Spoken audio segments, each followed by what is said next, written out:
Assalamualaikum warahmatullahi wabarakatuh. Selamat pagi, salam sejahtera, salam Larsi. Bapak Ibu sekalian dimanapun Anda berada, kembali Larsi Talkshow menyapa Bapak Ibu sekalian dari ujung kulon sampai dengan ujung timur.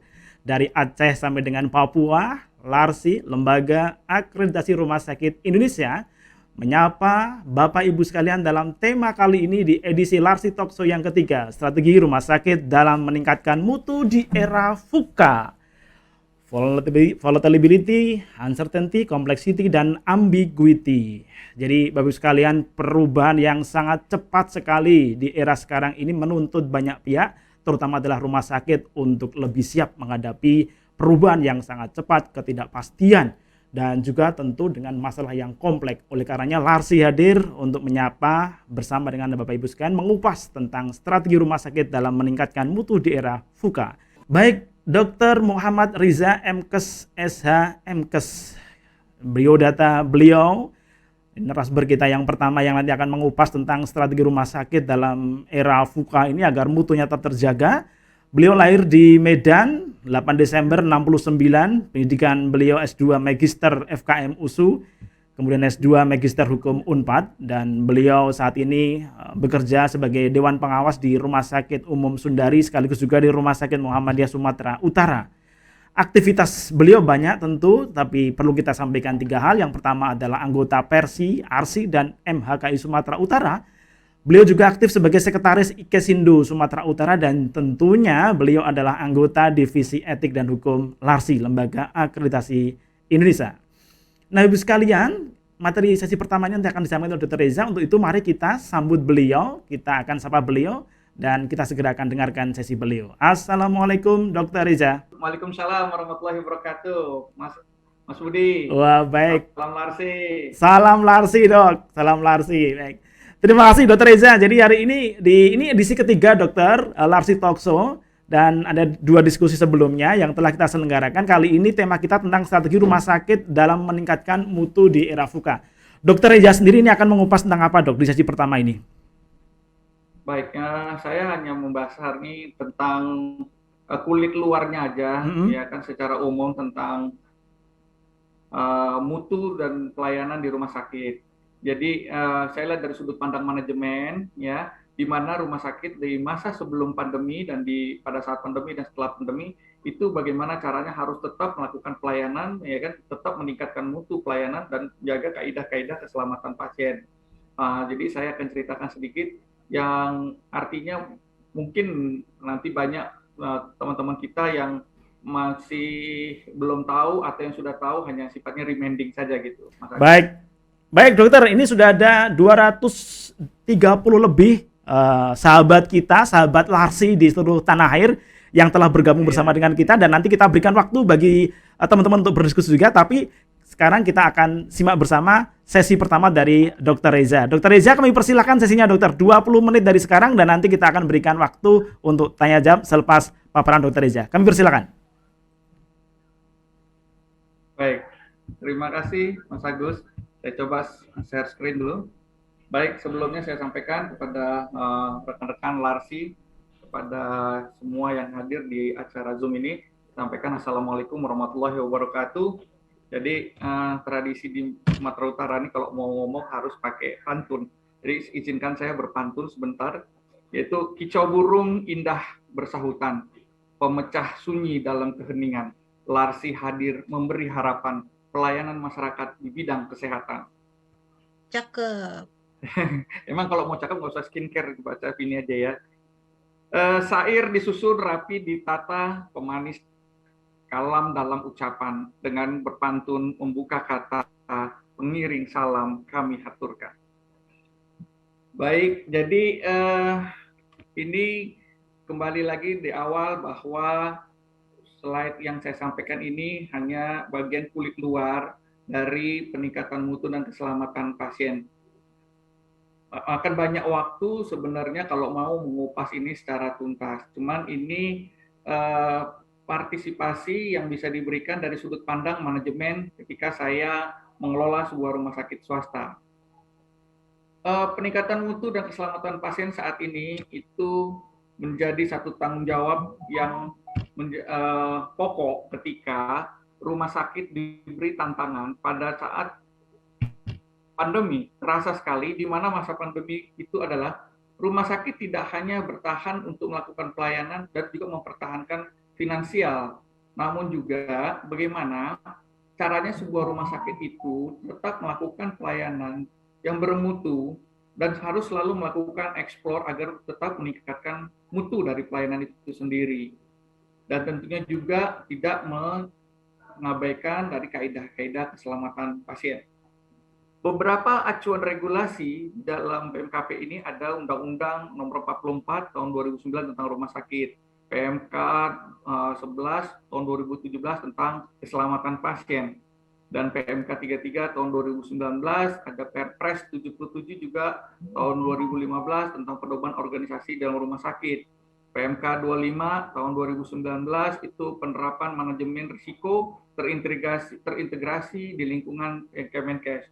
PMK 92 Tahun 2014 itu tentang komunikasi data dalam SIK terintegrasi. Nah, yang terbaru itu PMK 80 Tahun 2020 itu tentang Komite Mutu Rumah Sakit, di mana isi ataupun pesan yang disampaikan oleh PMK 80 Tahun 2020 yang diterbitkan pada bulan November oleh Menteri Kesehatan Republik Indonesia, di mana amanah di dalam PMK ini diharapkan setiap rumah sakit wajib melakukan tata kelola mutu untuk meningkatkan pelayanan dan juga mencari peningkatan mutu pelayanan itu sendiri.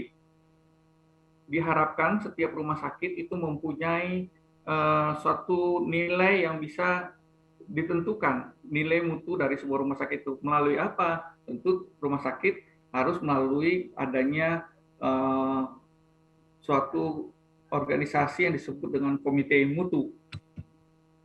Dengan harapan kalau mutu itu kan diharapkan agar setiap individu, setiap insan yang ada di dalam rumah sakit, baik itu semua pemberi asuhan, profesional pemberi asuhan, staf klinis lain dan non klinis, serta sampai di level yang paling bawah sekalipun itu tetap memberikan kontribusi agar diharapkan semua orang itu dapat memberikan pengembangan profesional yang baik, ya kan?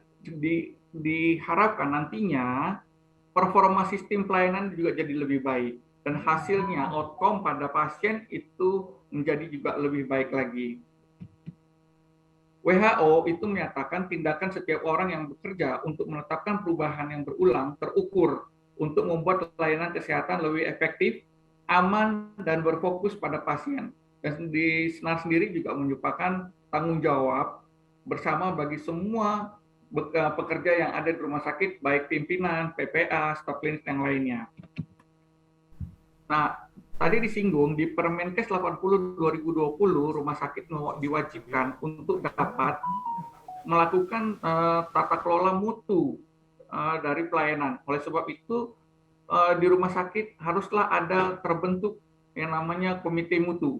Komite mutu ini dibentuk berdasarkan dengan kebutuhan, ketersediaan SDM, dan pemilihan yang akan diperbaiki. Ketua mutu itu, organisasi komite mutu itu terdiri dari ketua mutu, sekretaris, dan dibantu oleh 3 submutu, komite mutu, subkomite keselamatan pasien, dan subkomite manajemen risiko. Dan ada anggota-anggotanya, itu masing-masing bisa dari masing-masing unit yang ada di rumah sakit. Dimensi yang akan nanti diharapkan, ada 7 dimensi yang dari pelayanan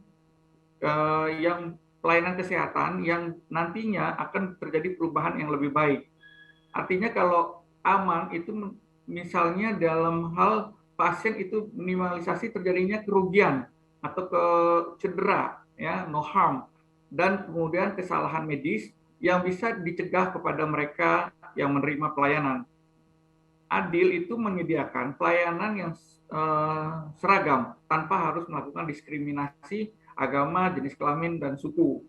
Kemudian berorientasi pada pasien. Artinya itu menyediakan pelayanan yang sesuai dengan profesi, pelayanan sesuai dengan profesi, sesuai juga dengan kebutuhan dari pasien itu sendiri.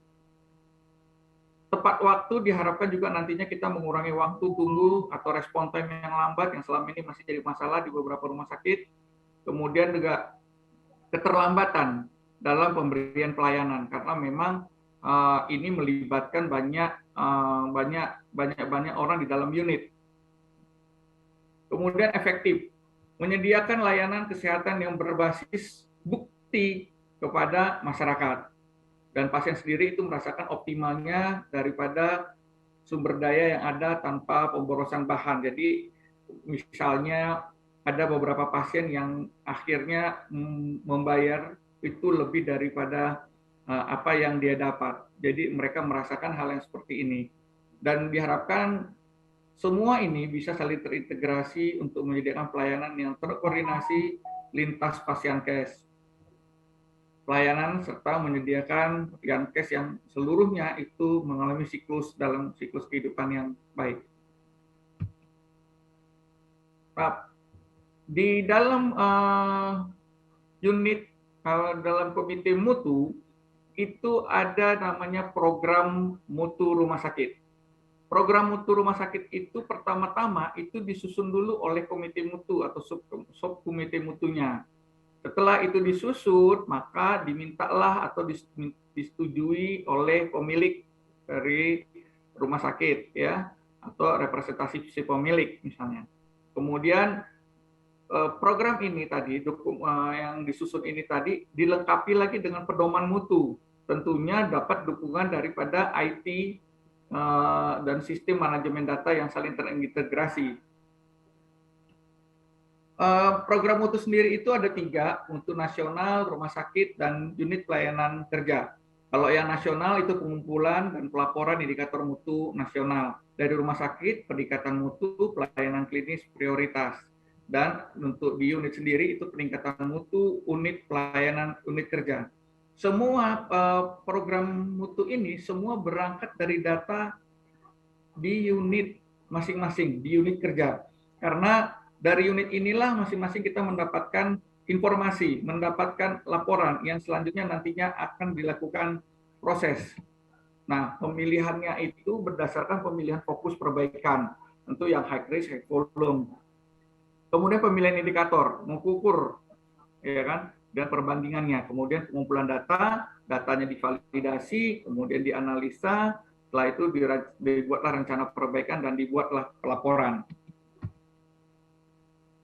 Untuk indikator nasional mutu rumah sakit ini ada 13, itu salah satunya penambahan pada kepatuhan penggunaan APD. Ini berlangsung pada saat masa pandemi berlaku.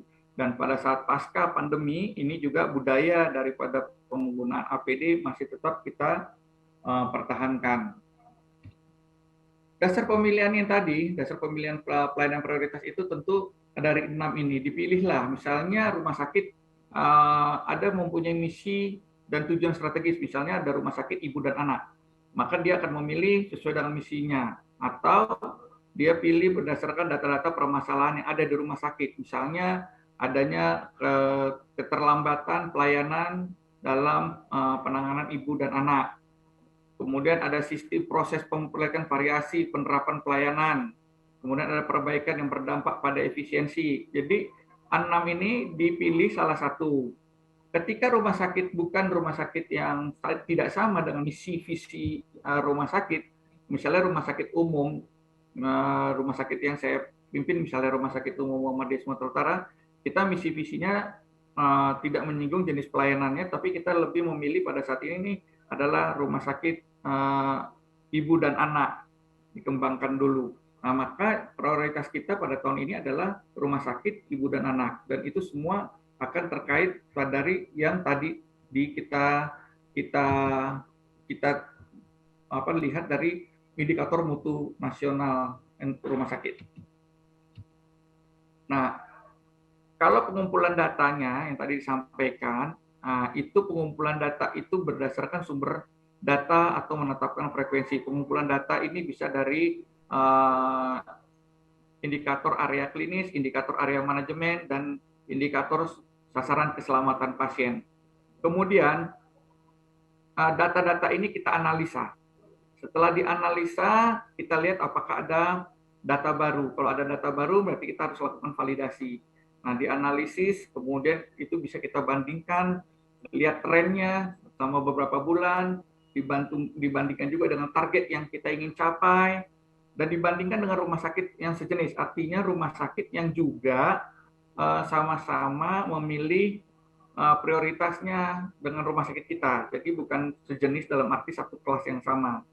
Nah, kemudian dibandingkan dengan referensi yang sebagai best practice dan maupun guidelines yang berlaku.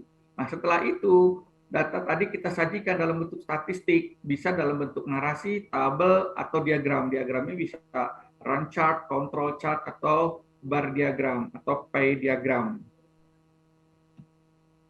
Ini upaya keselamatan, tentu orientasinya keselamatan pasien, staf, keselamatan yang terpapar infeksi. Pada masa pandemi ini sangat menjadi perhatian yang serius, karena memang pada masa pandemi penularan infeksi sangatlah tinggi dibanding infeksi-infeksi lain yang hadir bersamaan dengan pada masa pandemi.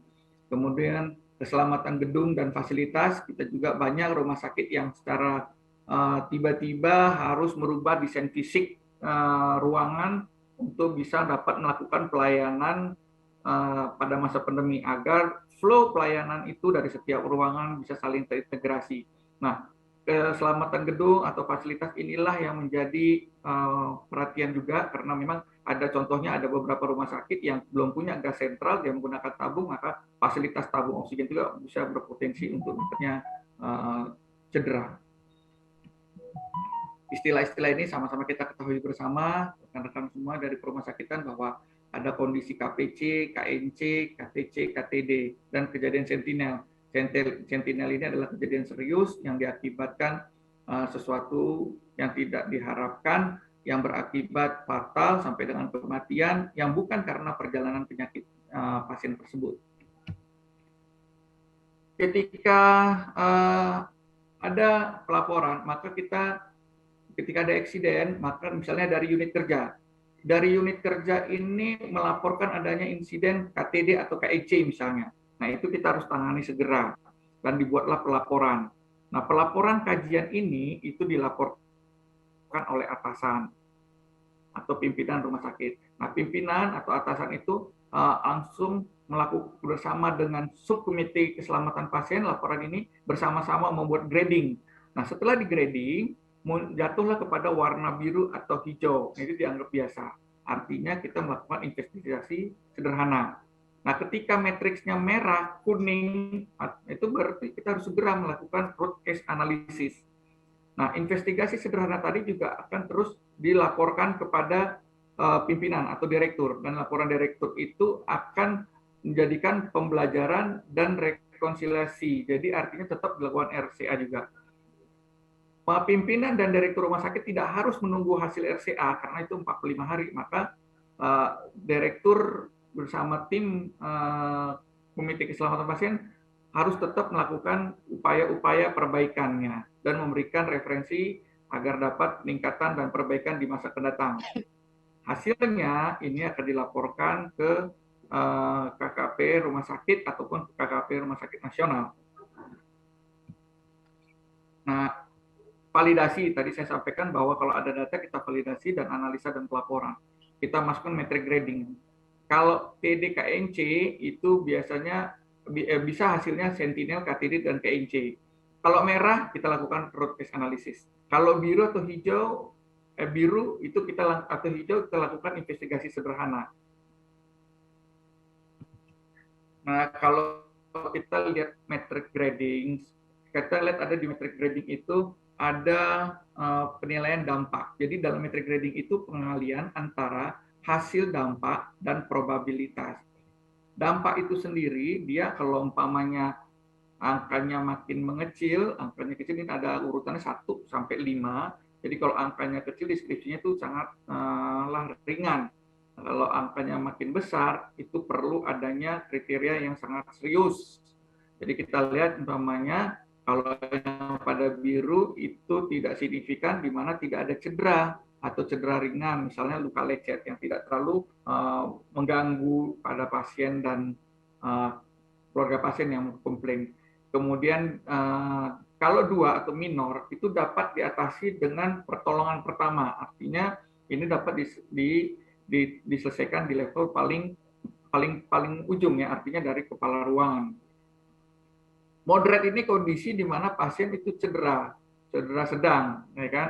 Misalnya luka robek. Nah, sebelumnya ada juga sampai adanya penurunan dari fungsi motorik atau sensoriknya secara sementara atau irreversible.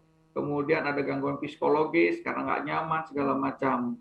Dan kemudian ini semua kondisi ini tidak ada hubungannya dengan penyakit yang diderita pasien pada masa rawatan. Kalau mayor itu cederanya luas sampai dengan cacat, ya, lumpuhan, ya kan. Jadi kalau tadi itu 3 itu dia penurunan fungsi neurologis, tetapi kembali lagi normal. Tapi kalau di mayor itu penurunan fisiologisnya, otomotoriknya, sensoriknya itu lebih kepada permanen atau tidak dapat kembali lagi, dan ini bisa berakibat lebih serius lagi. Nah, kalau sampai yang merah itu di mana timbulnya kematian, ya, cedera yang menyebabkan kematian yang tidak berhubungan dengan kondisi pasien tersebut saat dirawat. Itu dampak. Kalau probability kita lihat, semuanya kalau nomor 1 itu sangat jarang, ya kan? Misalnya range kira-kira di bawah 5 tahun sekali gitu ya. Kemudian kalau nomor 2 itu jarang, antara 2 sampai 3 tahun misalnya. Kemudian 3 itu mungkin atau possible dalam 1 tahun itu 1 sampai 2 tahun itu ada muncul kejadian seperti ini. 4 itu sering beberapa kali dan itu hampir setiap tahunnya selalu ada. Dan kalau yang 5 ini sangat sering, ya kan, bahkan hampir nyaris tiap minggu itu ada. Nah, di metric gradings ini akan ada terlihat antara probability dan dampak.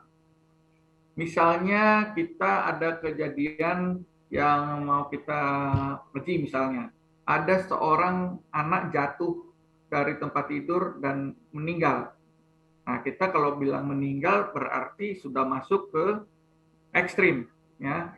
Nah, kemudian kita tanya, apakah kejadian ini pernah terjadi beberapa waktu sebelumnya, misalnya begitu. Terus dibilang ada dulu kira-kira 5 tahun, lebih dari 5 tahun. Berarti sangat kita masukkan ke dalam sangat jarang terjadi. Jadi nomor 1 kita tarik kali 5, berarti kita masuk di kolom merah. Nah, ada lagi seorang bayi meninggal karena kekurangan oksigen atau terlambat dapat pertolongan oksigen. Ini kejadiannya terjadi kira-kira tahun lalu. Berarti masuk ke dalam nomor 3. Kita tarik nomor 3 dan 5 kali 5 itu masuk ke dalam ekstrim juga. Ada juga kejadian pasien saat itu dia mengalami infeksi. Itu kasusnya dia di kuning 3 ya.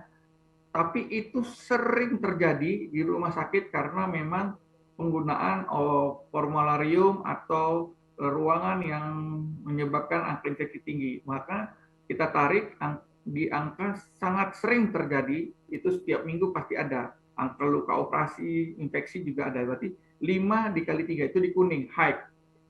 Kalau kita lihat ada 2,15 jumlahnya. Yang tadi 3 kali 5 itu high, dia 15.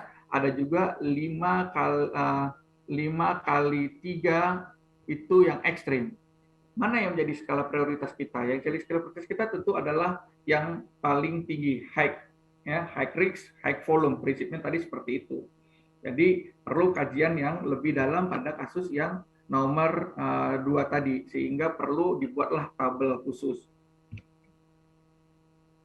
Sorry.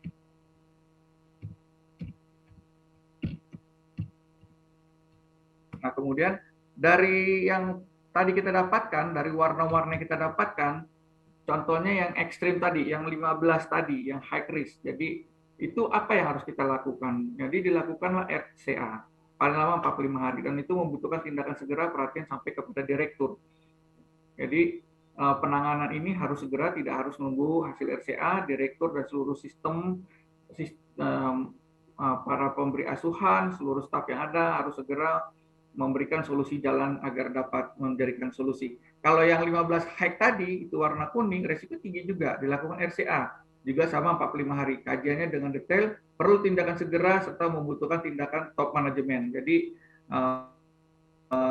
nggak sampai di level direktur, tapi mungkin di level wakil direktur pun sudah ini. Nah, kalau yang moderat itu risiko sedang dilakukan investigasi sederhana paling lama 2 minggu, itu di level manajemen juga bisa, kabak kabit juga ke kepala perawatan segala macam, ya kan, dan kemudian tim mutu agar dapat bisa membuat tata kelola yang baik pada kelola risiko. Kalau rendah itu biasanya dilakukan investigasi sederhana paling lama itu 1 minggu. Nah, diselesaikan dengan prosedur rutin yang sesuai SOP di level kepala unit saja. Ini yang manajemen risiko, tentu juga yang tadi kita harus juga ketahui bahwa selain tadi mutu dan keselamatan pasien, ada juga komite manajemen risiko.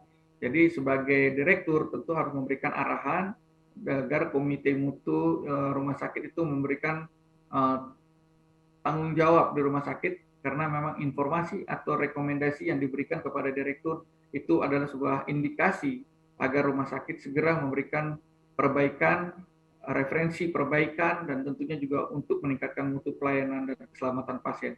Kepala unit kerja tentunya juga kepala unit. Inilah yang paling penting karena juga kepala unit kerja ini sebagai pejabat di unit, inilah yang selalu memberikan laporan dan informasi. Jadi konsistensi untuk dapat terus melakukan kegiatan ini haruslah diberikan tanggung jawab. Dan biasanya ini ada kendala orang-orang yang biasanya enggan untuk memberikan laporan atau menutup informasi atau mengabaikan kejadian-kejadian yang selama ini telah direkomendasi. Jadi sampai ada kejadian baru dia bersikap reaktif ya, ketika diberikan paparan atau diberikan pengarahan masih abai.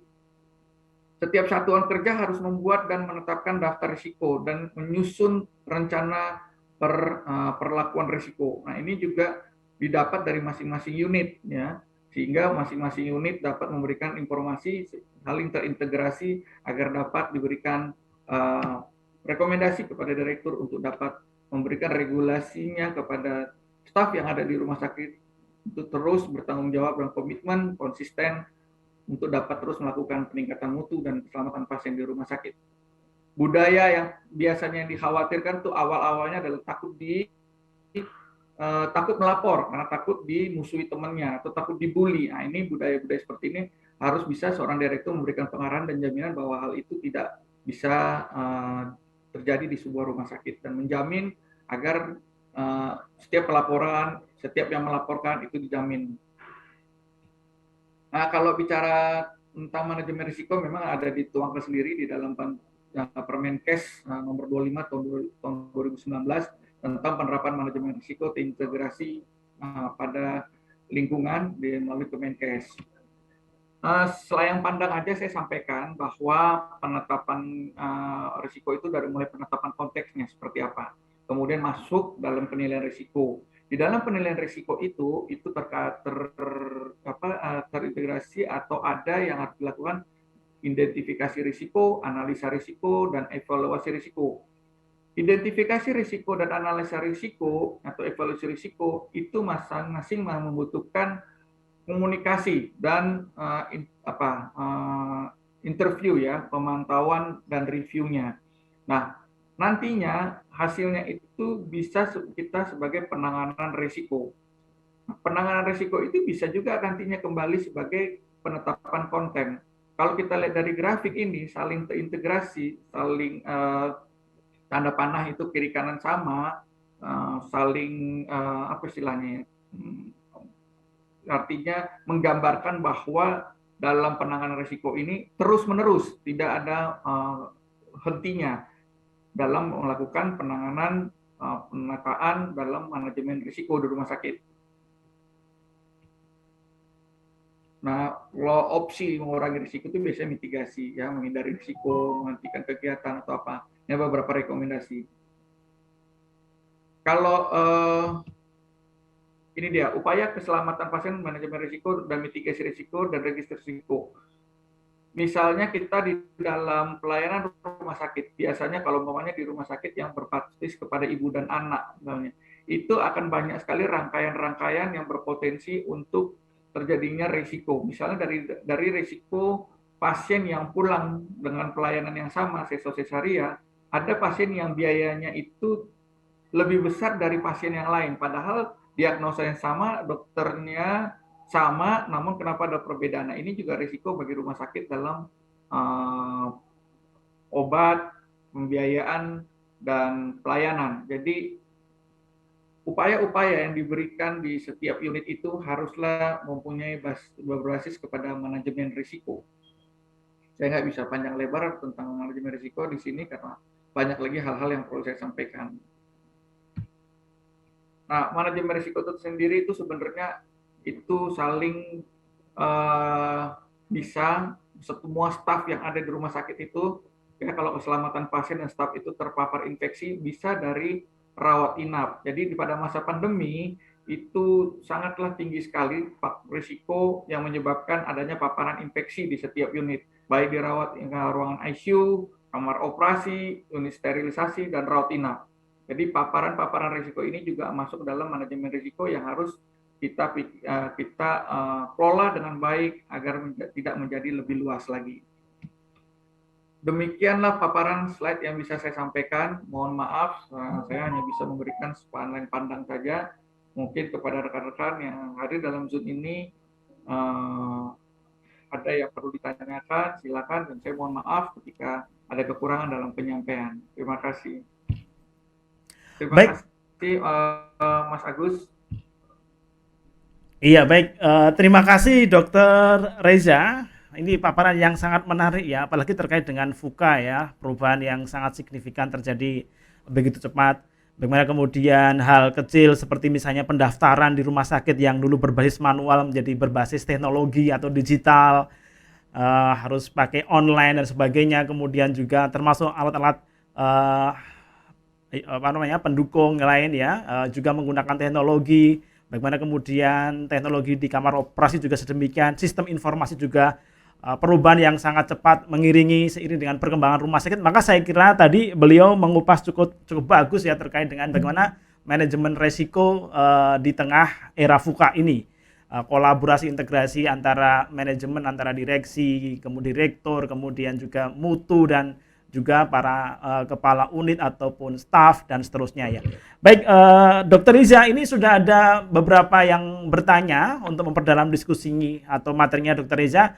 Ini kita mohon berkenan Dr. Riza untuk menjawab. Ada beberapa pertanyaan yang Dr. Riza juga bisa simak di chat Zoom. Sudah ada pertanyaan dari Ibu Nuri. Dr. Ria juga bisa menyimak, ada beberapa pertanyaan. Silakan untuk Dr. Ria jawab pertanyaan yang ada di chat Zoom. Ya, apa nih ya? Ini yang pertama, dokter, dari Ibu Nuri, izin bertanya, dokter, tadi disebutkan bahwa SPI harus membuat daftar resiko. Bagaimana mekanisme komunikasinya dengan komite mutu rumah sakit yang di dalamnya ada manajemen resiko? Nah, ini pertanyaan pertama. Silakan, Dr. Ria. Baik, terima kasih Mas Agus. Jadi kalau yang terkait dengan SPI, kita tahu bahwa dalam struktur organisasi rumah sakit, direktur juga akan ada yang mewakili atau interpretasi pemilik rumah sakit. Dan tentu SPI juga harus ada di dalam jajaran struktural rumah sakit. Nah, bagaimana cara mengkomunikasikannya? Tentu pelaporan-laporan yang kalau yang terjadi di rumah sakit saya itu pelaporan-pelaporan yang disampaikan kepada direktur rumah sakit itu tentunya direktur mempresentasikan ya kepada pemilik rumah sakit dan juga SPI dari rumah sakit itu sendiri. Itu yang biasa saya lakukan, dan ini memang laporan ini sebagai SPI mereka juga itu perlu tahu perkembangan rumah sakit dan kondisi rumah sakit saat ini dan regulasi yang diambil atau diputuskan oleh direksi rumah sakit. Tentu kita juga butuh dukungan dan support dari SPI. Jadi SPI mendapatkan informasi itu dari direktur, laporan direktur. Oke, baik. Nah tadi pertanyaan pertama ya dokter ya, tadi saya kira Mbak Nuri, dan ini ada pertanyaan yang kedua dokter dari Dokter Mia ya. Assalamualaikum dok, izin bertanya bagaimana caranya untuk membangun komitmen seluruh sivitas hospitalia di rumah sakit terhadap pelaksanaan mutu dan keselamatan pasien berdasarkan pengalaman dokter di rumah sakit yang dokter pimpin. Nah, silakan. Izin saya sampaikan terima kasih. Assalamualaikum warahmatullahi wabarakatuh. Ibu Nia, memang komitmen ini awal mulanya adalah sesuatu yang susah. Jadi kalau kita pernah tahu bahwa ada kalimat orang bilang katanya kalau udah 3 bulan dibiasakan menjadi hal yang biasa. Jadi awal mulanya itu dipaksa, terus kemudian terpaksa, akhirnya menjadi biasa, baru budaya. Jadi artinya komitmen itu tentunya harus disampaikan secara terbuka dengan tim yang ada, bahwa kita berharap rumah sakit ini memang perlu adanya perbaikan dan kita meminta peran masing-masing setiap unit. Tentu pasti kita juga tidak dengan kekerasan atau tidak dengan punishment, menakut-nakuti, tidak seperti itu, tetapi kita lebih kepada memberikan tanggung jawab dan kita memberikan juga dukungan pelatihan, kita minta juga dukungan kepada mereka untuk mendapatkan apresiasi dari rumah sakit atas kinerjanya mereka. Seperti itu, Bu Nia. Iya, baik, terima kasih. Ini ternyata banyak sekali yang ingin memperdalam sesinya Dokter Reza. Tapi nanti kita akan batasi sesi Dokter Reza nanti sampai dengan pukul 9.55 atau pukul 10 ya Dokter ya? 35 deh.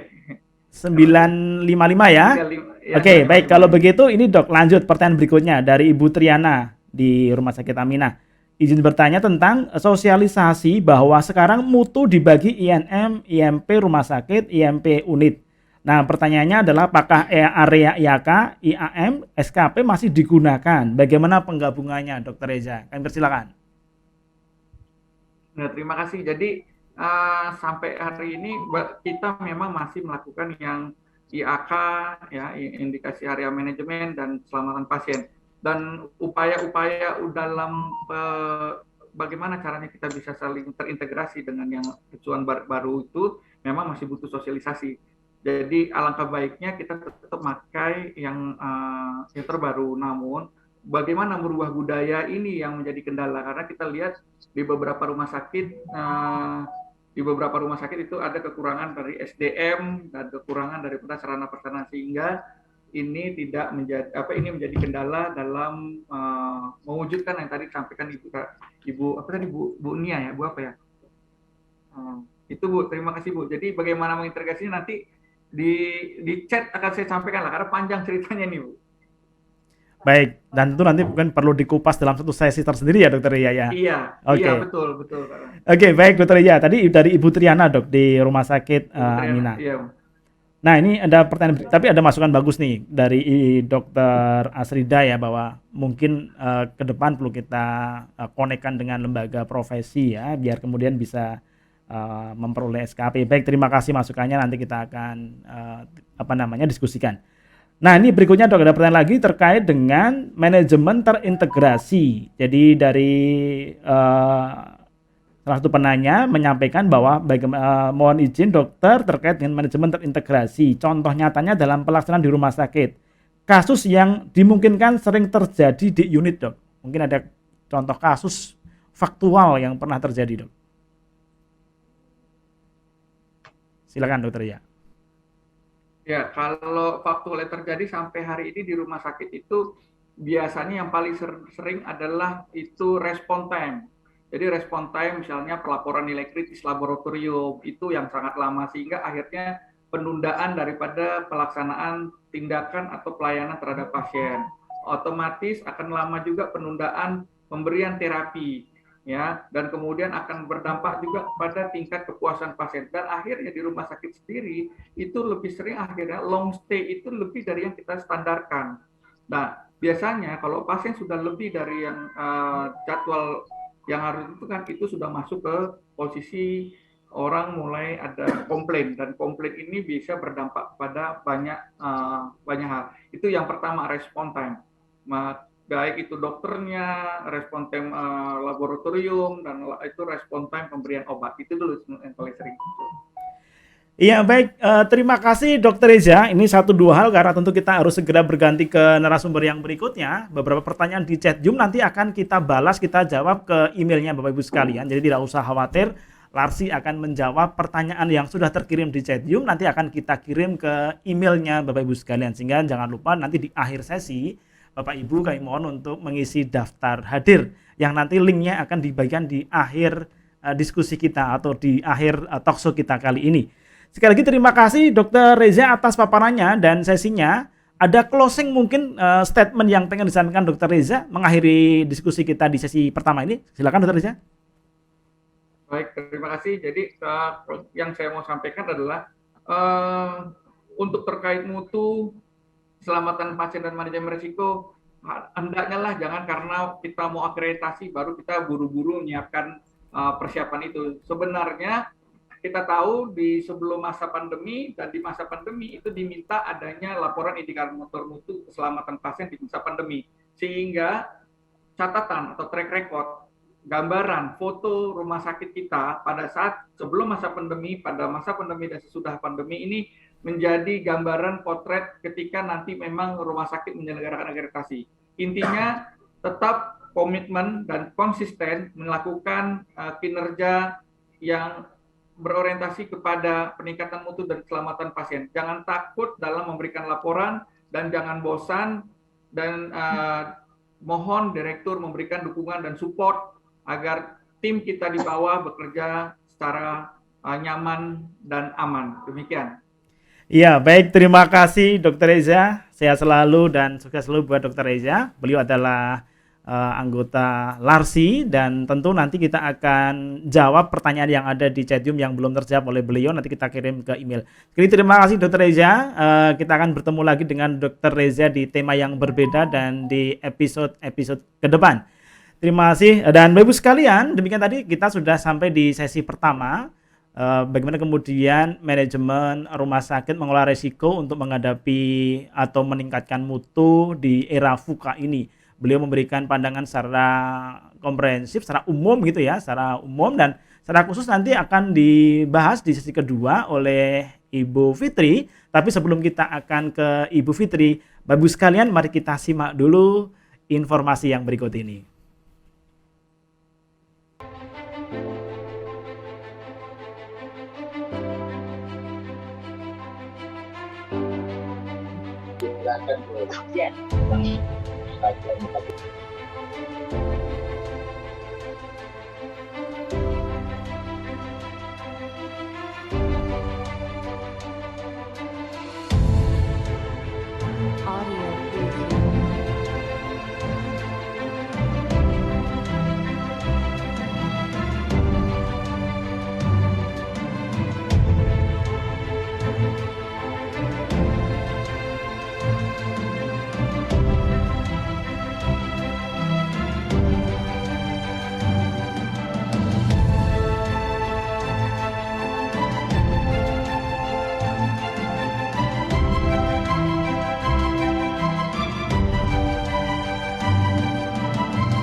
Baik Bapak Ibu sekalian, dan berikutnya kita akan menuju ke sesi kedua dan kita akan sambut bersama, beliau adalah Ibu Fitri.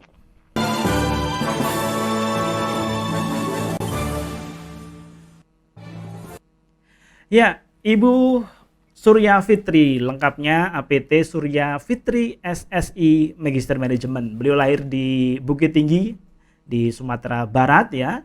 Pendidikan terakhir beliau adalah S2 Magister Manajemen Universitas Muhammadiyah. Pekerjaan beliau sekarang saat ini adalah Direktur Rumah Sakit Islam Jakarta Sukapura Kelapa Gading Jakarta. Dan aktivitas beliau adalah pengurus dan juga surveyor Lembaga Akreditasi Rumah Sakit Indonesia atau LARSI. Beliau juga anggota Himpunan Farmasi Rumah Sakit dan juga anggota Ikatan Apoteker Indonesia atau IAI. Beliau sangat kompeten untuk menyampaikan sesi ini karena beliau akan menyampaikan terkait dengan peran panitia farmakoterapi, tentunya dalam meningkatkan mutu dan tentunya juga di era VUCA ini, era yang memang penuh dengan pergerakan yang cepat sekali, perubahan yang tidak pasti dan seterusnya. Agar kita bisa segera mendengar sesi beliau, maka kita sapa beliau. Assalamualaikum Bu Fitri.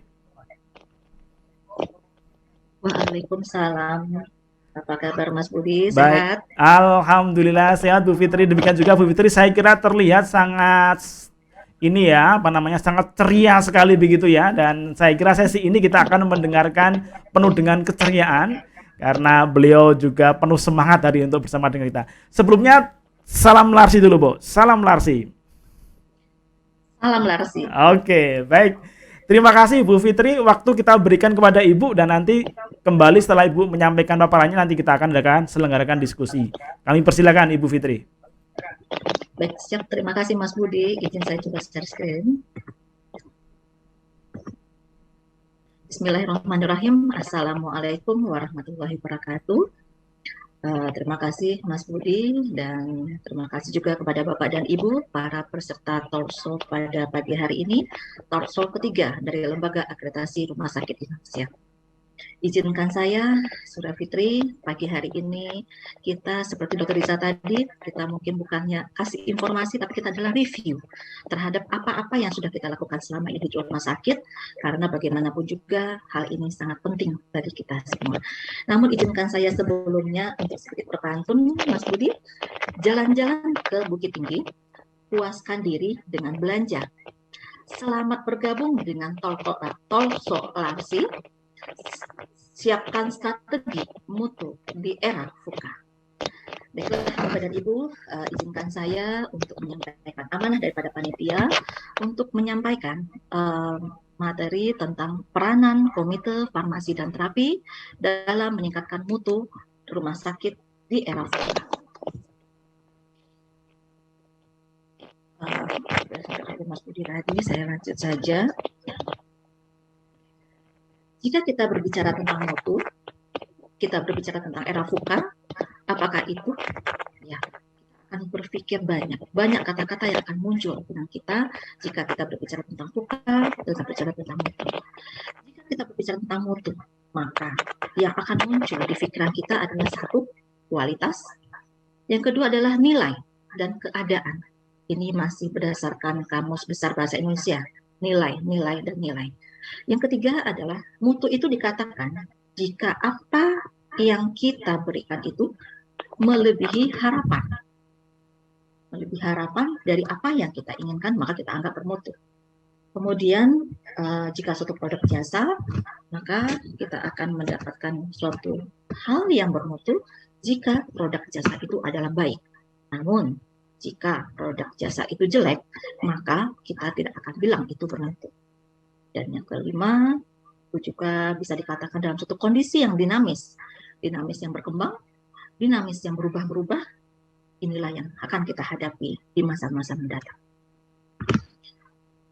Jika kita berbicara tentang VUCA, dan VUCA, inilah era yang harus kita hadapi saat ini. VUCA merupakan situasi atau kondisi lingkungan bisnis yang tengah mengalami gejolak atau volatilitas, ketidakpastian, kompleksitas, dan ambiguitas. VUCA adalah suatu proses analisis dalam membuat keputusan, merencanakan, membuat keputusan, mengelola risiko, dan juga memecahkan masalah yang didorong oleh 4 faktor tadi. VUCA adalah akronim. Volatility adalah perubahan yang sangat cepat. Pada era saat ini, jika kita tidak berubah, menghadapi perubahan yang sangat cepat, kita akan tertinggal. Itu juga dengan rumah sakit kita, kalau kita tidak siap untuk berubah, kita akan siap ditinggalkan oleh para pelanggan. Yang kedua adalah uncertainty, di mana pada masa depan ini penuh dengan ketidakpastian. Kapan pandemi ini akan berakhir, kapan kita akan kembali kepada new normal secara utuh, itulah yang akan kita hadapi di era-era mendatang. Yang ketiga adalah complexity. Banyak faktor-faktor yang tidak terlihat dalam pengambilan keputusan. Namun itu sangat berpengaruh dalam hal pengambilan suatu keputusan. Apalagi Bapak dan Ibu dalam manajemen, yang jika data-data dalam pengambilan keputusan tidak valid, akan salah keputusan yang akan kita ambil. Namun, jika data itu valid, insya Allah hal ini bisa kita ambil keputusan dengan cepat dan dapat dipertanggungjawabkan. Dan yang keempat adalah ambiguity, yaitu ketidakjelasan di mana pengaruh satu terhadap pengaruh yang lain itu sangat membingungkan sehingga kita menjadi ambigu.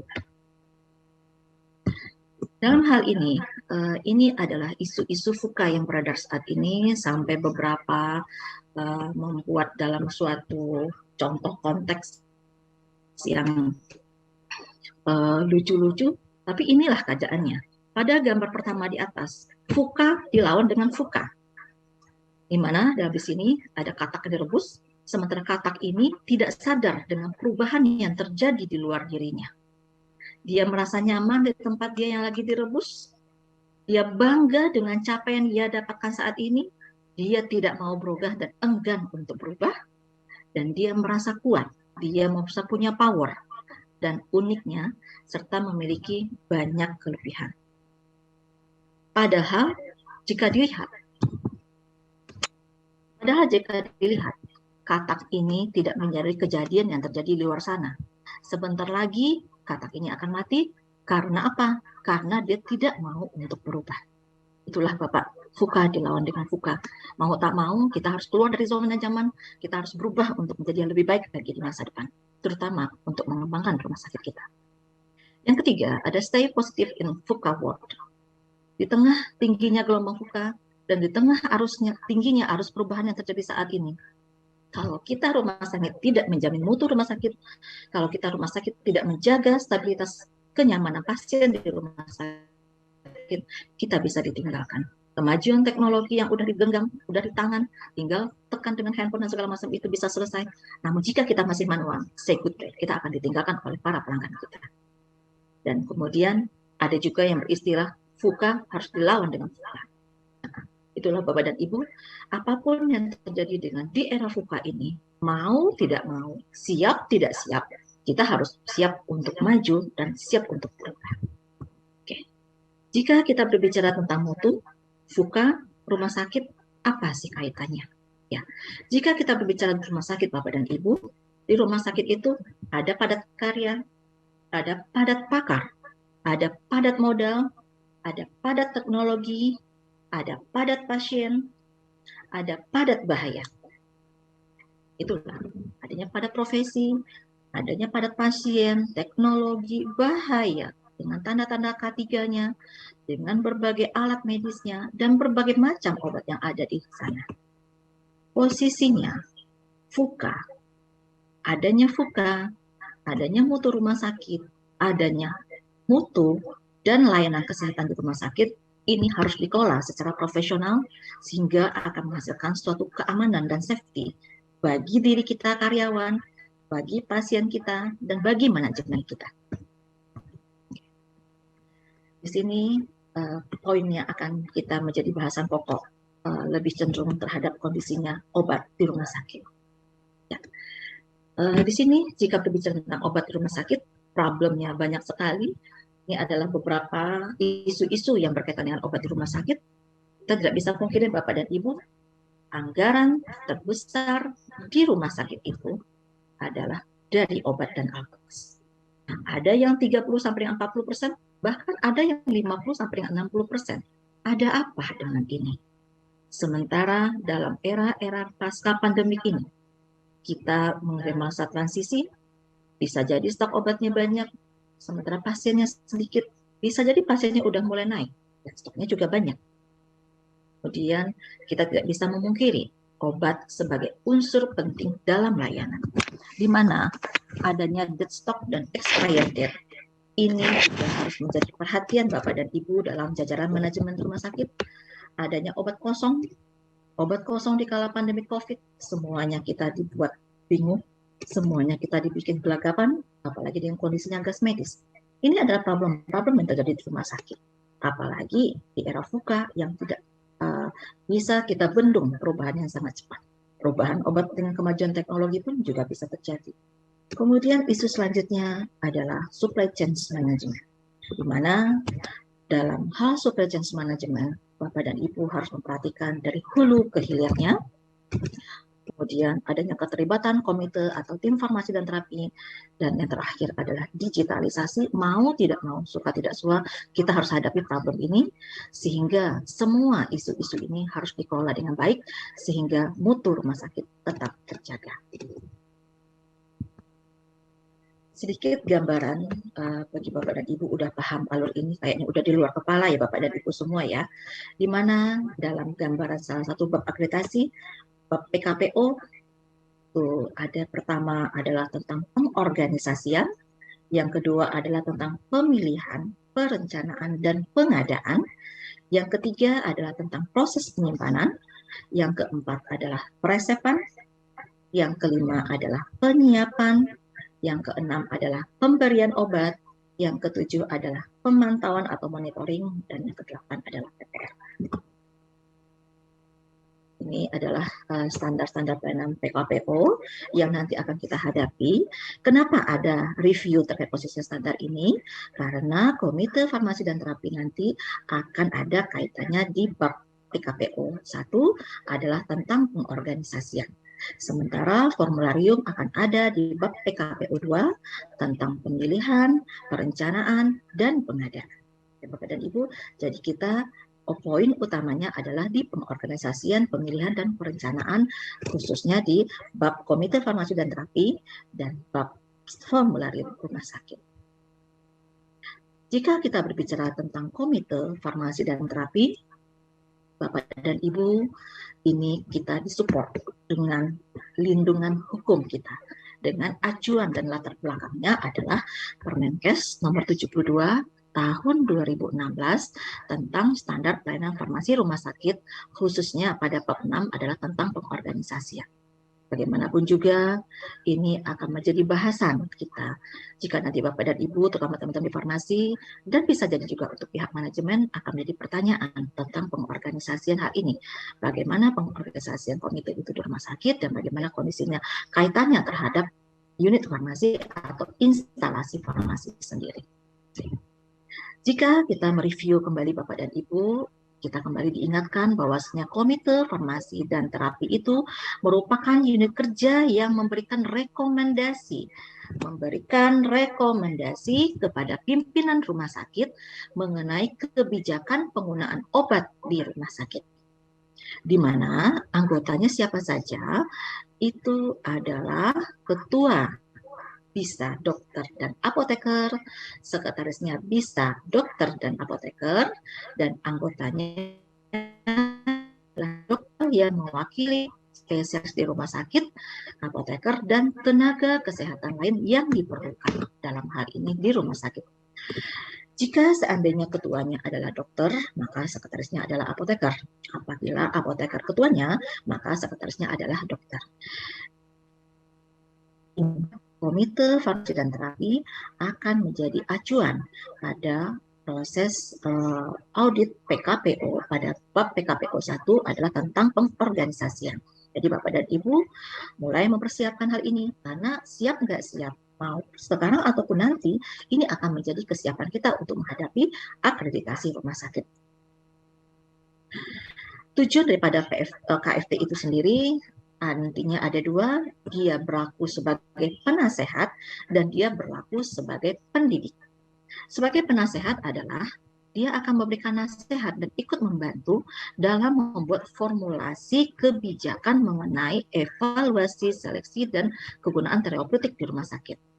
Sementara sebagai pendidik, dia akan memberikan nasihat dan ikut membantu dalam desain program formularium untuk memenuhi semua tenaga kesehatan dan profesional kesehatan ada di rumah sakit guna melengkapi pengetahuan mutakhirnya yang berhubungan dengan obat dan penggunaannya.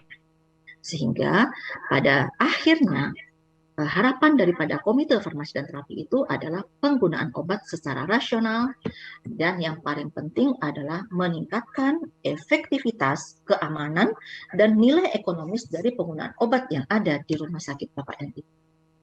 Jadi dalam hal kata di sini, marilah kita bersama-sama Bapak dan Ibu mewujudkan bahwasannya adanya KFT, adanya formularium itu jangan hanya pada saat kita akan melaksanakan akreditasi ya Bapak dan Ibu, tapi marilah kita laksanakan secara rutin menjadi daily activity kita, sehingga mau kapanpun di audit alur akreditasi, mau besok, mau lusa maupun tahun depan kita udah aman, tidak perlu mengerjakan dokumen SKS, apalagi dokumen bukti hadirnya yang sering kita lakukan secara SKS. Marilah kita rubah era VUCA dan era vulkanis mendadak, kita pun juga harus berubah ke arah yang lebih baik lagi. Tugas KFT itu, ini kita mereview kembali karena ini udah di luar ya, apalagi Bapak dan Ibu dan teman-teman farmasi ini udah di luar kepala, tapi kita review karena ada juga teman-teman kita di luar farmasi, biar kita sama-sama satu persepsi tentang apa tugas PFT itu. Adalah mengembangkan kebijakan tentang penggunaan obat di rumah sakit. Semua kebijakan obat di rumah sakit direkomendasikan oleh PFT kepada direktur. Yang kedua, dia melakukan seleksi dan evaluasi obat yang akan masuk dalam formularium. Jadi tidak semua obat yang ada dimasukkan dalam semua formularium, tapi akan diseleksi dan dievaluasi obat yang sudah ada itu apakah masih akan bisa digunakan kembali. Dan yang ketiga adalah mengembangkan standar terapi rumah sakit yang saat ini akan diajukan acuan dalam pelayanan teman-teman di rawat jalan ataupun teman-teman di rawat inap. Yang keempat adalah mengidentifikasi permasalahan dalam penggunaan obat. Yang kelima, melakukan intervensi dalam meningkatkan penggunaan obat yang rasional. Dan yang keenam, mengkoordinasikan penata laksanaan reaksi obat yang tidak dikehendaki. Yang ketujuh, mengkoordinir pelaksanaan medication error dan menyebarluaskan informasi terkait pekerjaan obat di rumah sakit. Jadi Bapak dan Ibu, PFT ini merekomendasikan usulan kebijakan yang kemudian kebijakan itu disahkan dan ditetapkan oleh direktur rumah sakit. Namun PFT itu juga tetap bertanggung jawab mensosialisasikan informasi ini kepada semua staf medis yang ada. Karena apa? Inilah yang akan menjadi acuan rumah sakit nantinya dalam hal pelayanan kepada pasien, dalam hal penggunaan kepada pasien. Jadi teman-teman farmasi akan merasa tenang karena akan dilindungi oleh kebijakan, dan Bapak dan Ibu para profesional dokter pun juga akan tenang karena apa penggunaan obat itu sudah sesuai dengan ketentuan yang berlaku dan tidak secara ilegal. Komite farmasi dan terapi ini tidak bisa lepas kaitannya yang berkaitan dengan obat, dia akan berinteraksi dengan 10 panitia dan tim lainnya. Ada dengan PPI, ada dengan PIRS, pengendali infeksi rumah sakit, kemudian akan berkaitan dengan panitia keselamatan pasien rumah sakit, akan berkaitan dengan mutu pelayanan kesehatan rumah sakit, akan berkaitan dengan teman-teman perawatan paliatif dan bebas nyeri, akan berkaitan dengan penanggulangan AIDS, akan berkaitan dengan penggunaan DOTS, akan berkaitan dengan program pengendalian resisten antibiotika atau PPRA. Kemudian yang ke-8 berkaitan dengan transplantasi. Yang 9 akan berkaitan dengan PKMRS rumah sakit. Dan terakhir, bagi yang melaksanakan terapi rumah tangga metadon akan berkaitan dengan tim panitia terapi metadon. Dalam hal ini bagaimanapun juga, karena apa? Dalam komite farmasi dan terapi itu yang terdiri atas semua spesialistik yang ada dan tenaga kesehatan yang terkait itu akan dilindungi terhadap penggunaan obat-obatan yang ada. Makanya Bapak dan Ibu dalam hal satu rumah sakit kita harus sering berkolaborasi sehingga semua profesional kesehatan yang membutuhkan obat di rumah sakit tersebut dia akan mendapat diakomodir masukannya dalam itu farmasi dan terapi yang akan ditetapkan kebijakannya oleh direktur rumah sakit.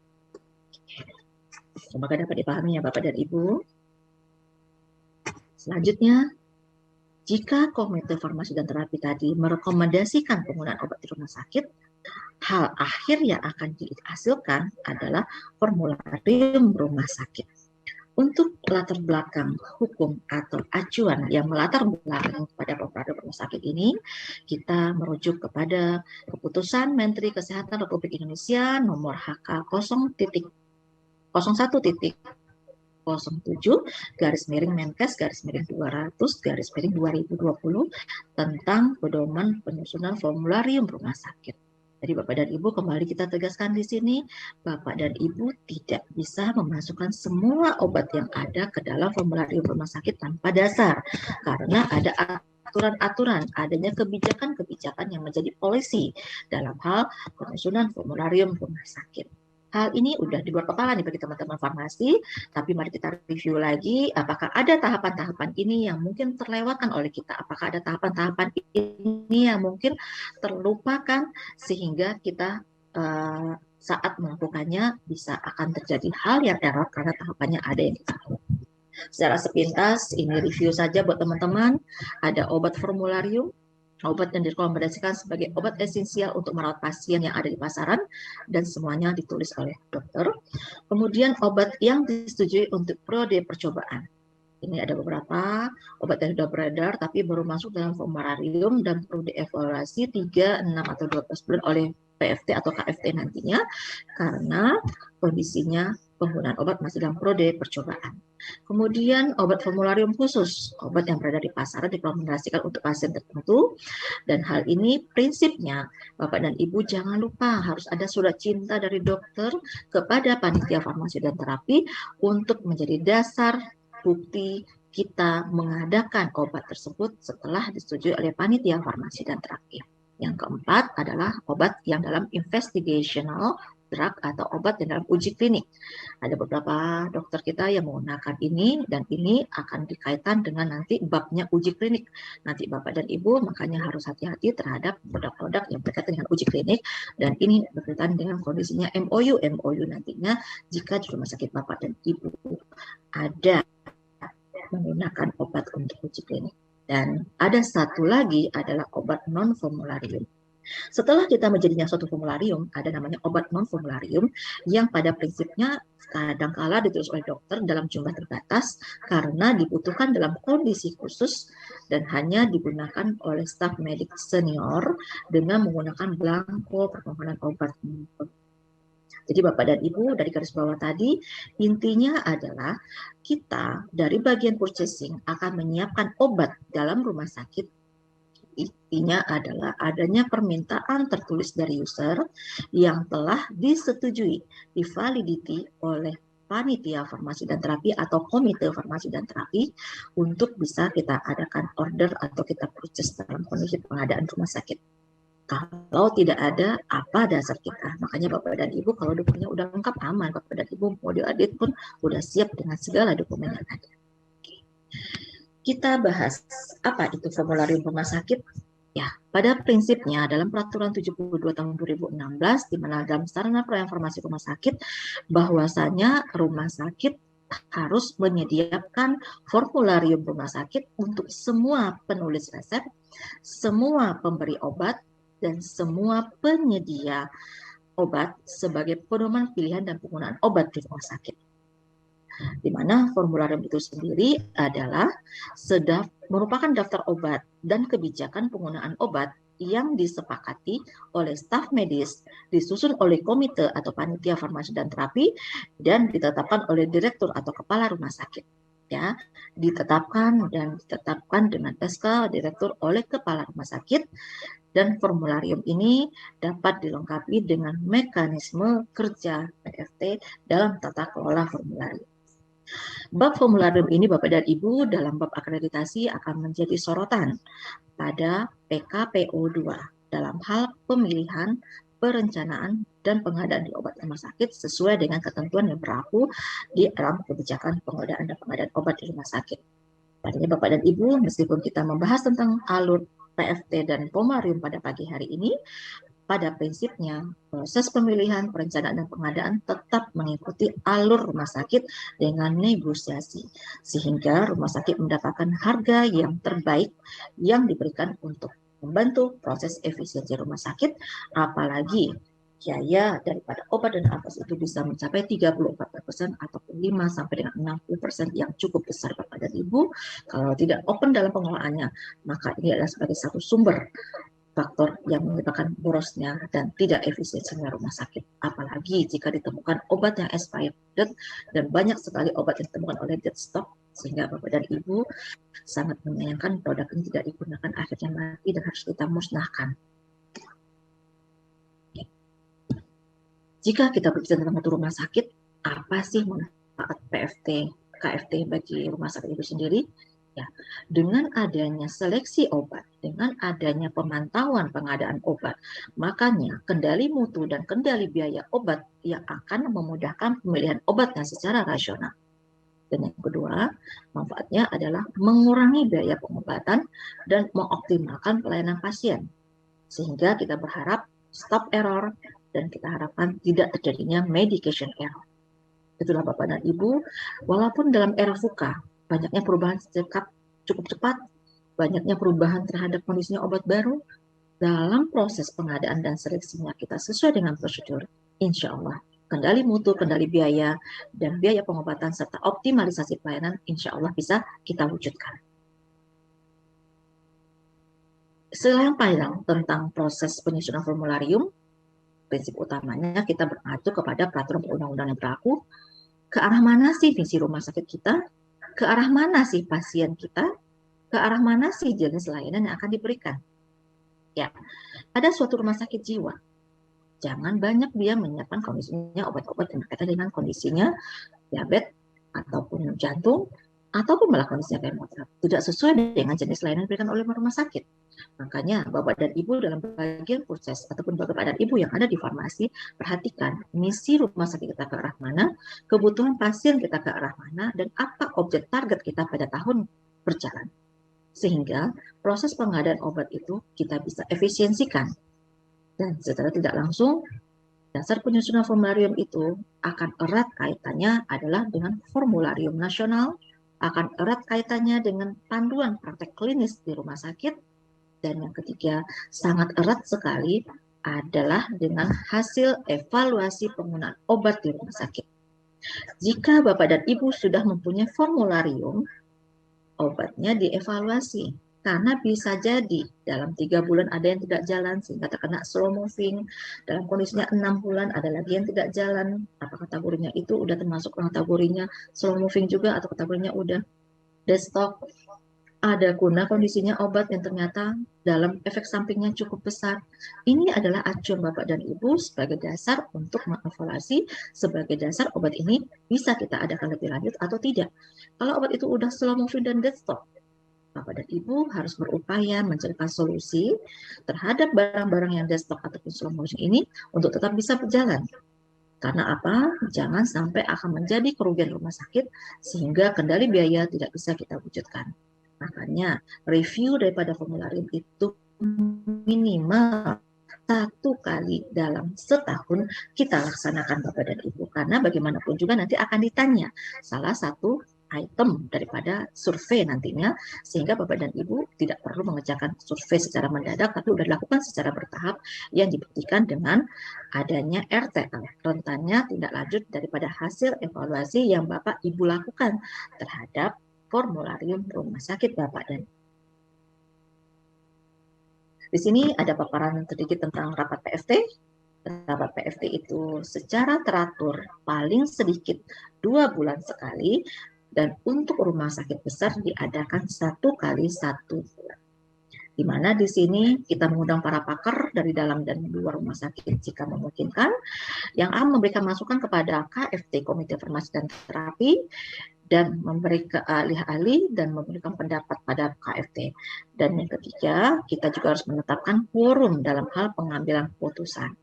Hati-hati Bapak dan Ibu, dalam hal poin ini, dalam rapat PFT ini, hal yang disorot adalah SK, Komite Farmasi dan Terapi, dan bukti rapat Bapak dan Ibu dalam hal serangkaian proses PFT tadi, sehingga setiap tahapan itu dapat ditampilkan bukti laporan ataupun evaluasi yang Bapak Ibu lakukan ataupun tahapan pekerjaan yang Bapak Ibu lakukan. Sehingga SK dan bukti rapat ini adalah daily yang kita lakukan secara kontinu, tidak SKS jika kita akan menggunakan akreditasi. Sistematika formularium ini bisa Bapak baca aja ya, intinya sama dengan buku ada sambutan sampai dengan daftar obat yang seperti halnya buku-buku yang umumnya secara tata sistematikanya formularium. Kriteria dalam pemilihan formularium Bapak dan Ibu mohon diperhatikan adalah terhadap kondisi obat yang dikelola rumah sakit merupakan obat yang mempunyai NIE atau nomor registrasi atau dulu namanya nomor registrasi sekarang namanya NIE izin edar ya. Ada kalanya kita menggunakan obat-obat yang non NIE karena kucing-kucingan dan segala macam. Makanya kembalikanlah untuk penggunaan terhadap sesuai dengan izin edar. Kemudian mengutamakan penggunaan obat generik dan perhatikan resiko manfaat resiko yang paling menguntungkan bagi pasien dan memiliki rasio manfaat biaya benefit cost yang tertinggi berdasarkan biaya langsung dan biaya tidak langsung. Kemudian menguntungkan dalam hal kepatuhan penerimaan pasien. Dan kemudian Bapak dan Ibu harus memperhatikan evidence base daripada kondisinya obat yang dibukti secara ilmiah dan aman yang paling dibutuhkan dan terjangkau harganya oleh pasien kita. Di mana di sini dapat kita lihat tahapan penyusunan formularium, di mana mutu layanan. Mutu layanan ini adalah kolaborasi daripada semua profesi yang ada di rumah sakit dan pihak manajemen. Jadi Bapak dan Ibu kalau dilihat posisi tahapan penyusunan formularium itu ada sekitar 10. Ya, dalam tahapan-tahapan ini seringnya kita dalam kondisi emergensi juga akan muncul pada kondisi yang tahapan ada beberapa yang kita lalui, tapi intinya kondisinya tahapan ini kita lakukan dan kita laksanakan untuk menjaga tahapan-tahapan itu yang bisa membuktikan Bapak dan Ibu telah sesuai dengan prosedurnya yang berlaku. Pertama, otomatis harus ada usulan daripada KSM, di mana KSM mengusulkan kebutuhan obat yang dibutuhkan oleh mereka, kemudian oleh tim farmasi atau komite farmasi dan terapi melakukan rekapitulasi di sini sesuai dengan standar terapi dan standar pelayanan minimum yang diharapkan. Kemudian setelah itu Bapak dan Ibu setelah itu obat akan dikelompokkan sesuai dengan kelas terapinya. Yang keempat, diadakan rapat panitia farmasi dan para pakar. Kemudian yang kelima adalah usulan kebijakan penggunaan obat, di mana usulan penggunaan obat ini adalah sebagai cikal bakal untuk menyusun formularium. Kemudian kita akan kembalikan kondisinya, bahasan umpan balik dari profesional dan cost efektifnya. Kemudian kita balikan kembali kepada KSM untuk minta masukan kembali apakah masih ada usulan ataupun perbaikan-perbaikan atau tambahan-tambahan yang akan kita tambahkan dalam kondisinya draft formularium yang kita bikin. Dan terakhir setelah semuanya final oke, akan dilakukan penetapan formularium dengan SK Direktur Rumah Sakit. Dan terakhir adalah berkewajiban untuk melakukan sosialisasi kepada seluruh tenaga kesehatan dan user yang ada di rumah sakit, karena itu adalah acuan daripada Bapak dan Ibu para profesional untuk menulis obat-obatan. Bagi rumah sakit yang udah elektronik rekamedik akan enak kondisinya, para tenaga kesehatan akan tergiring ke arah obat yang sesuai dengan formularium, karena dalam formularium yang ada di dalam sistem IT hanyalah item-item obat yang terkait dengan formularium rumah sakit saja yang akan diadakan, sehingga opsional untuk menulis obat di luar itu tidak akan. Makanya dengan adanya era perubahan yang sangat cepat ini, digitalisasi dalam bidang layanan farmasi dan begitu juga dalam layanan komite farmasi dan terapi dan layanan farmasi ini sangat penting sekali. Bapak dan Ibu coba bayangkan evaluasi pengadaan obat ataupun pengadaan obat ataupun mencari data historical obat dengan metode ABC dan Pareto dan segala macam. Kalau kita kerjakan secara manual, nggak kebayang. Mungkin sampai ada 1000 item, mungkin ada yang sampai 1500 item. Silahkan Bapak dan Ibu lihat berapa item yang ada di rumah sakit kita saat ini. Di antara sekian item itu, berapa persen obat yang aktif dan berapa persen obat yang tidak aktif. Inilah Bapak dan Ibu yang kita jagai, jangan sampai nanti adanya obat yang merupakan dead stock dan akhirnya expired date yang karena kontrol yang lemah, karena kontrol yang tidak ketat, akhirnya obat terminum oleh pasien dalam kondisi expired date dan keamanan pasien, keamanan nakes ataupun keamanan rumah sakit akan menjadi sorotan. Mutu rumah sakit akan menjadi sorotan. Yang paling bahaya adalah akan menjadi tuntutan terhadap rumah sakit yang saat ini harganya tidak akan hitungan kecil, udah main hitungan M. Makanya Bapak dan Ibu, kerjakanlah apa yang kita kerjakan di rumah sakit itu. Anggap saja apa yang kita kelola itu adalah buat diri kita, buat keluarga kita, dan buat orang tua kita. Dalam hal ini kita kembalikan posisinya seperti Teresa bilang tadi, komitmen dalam pelayanan kepada pasien, komitmen dalam pelayanan kepada rumah sakit, dan komitmen pada diri kita untuk menjaga amanah harta rumah sakit di tangan kita. Makanya Bapak dan Ibu, tujuan akhirnya adalah keamanan pasien, keamanan nakes, keamanan kiri kita sebagai nakes ataupun non nakes, dan keamanan rumah sakit dari hal yang tidak diinginkan. Oke.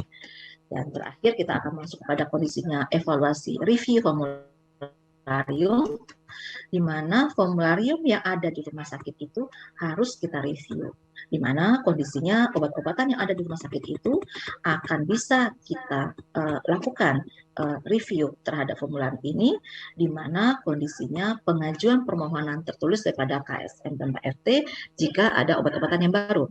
Namun review ini kita lakukan jika ada obat yang tidak beredar lagi di pasaran, obat yang tidak digunakan lagi di rumah sakit.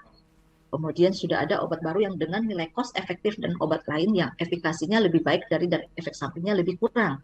Kemudian hal keempat kita review formularium ini karena obat yang setelah dievaluasi memiliki resiko lebih tinggi dibandingkan manfaatnya harus kita review. Selanjutnya, obat yang setelah dievaluasi memiliki resiko lebih tinggi di manfaatnya, dan kita perhatikan masa berlaku NIE-nya telah habis dan tidak diperpanjang oleh industri farmasinya. Ini sering terjadi juga jika kondisinya tiba-tiba booming, tiba-tiba menghilang. Seperti contohnya pada saat pandemi kemarin adanya Peroclin spray yang kita sering gunakan, tiba-tiba itu sudah ada, tidak lagi diperpanjang NIE-nya, sehingga kita mencarinya juga untuk cukup susah. Terkait dengan hal ini menjadi bahan review untuk formularium rumah sakit Bapak dan Ibu nantinya. Dan faktor yang selanjutnya menyebabkan review adalah terdapatnya obat lain yang memiliki efikasi yang lebih baik atau efek samping yang lebih ringan, sehingga Bapak dan Ibu harus memilih review. Hal ini dilakukan secara bertahap dan secara berkala, di mana dalam arti kata ini review diajukan dari tertulis kepada KSM kepada PFT, di mana kondisinya obat itu harus diperhatikan dalam 3 mekanisme farmakologi obat, alasan mengapa obat itu diajukan, dan bukti ilmiah dari perpustakaan yang mendukung perlu obatnya dalam masuk dalam formularium. Jadi hal-hal ini Bapak dan Ibu mau menjadi perhatian kita, karena seringkalinya kita melihat review obat hanya berdasarkan expired date dan date stoknya saja. Padahal begitu banyak hal review yang bisa kita jadikan sebagai acuan sehingga hasil review kita akan lebih baik lagi.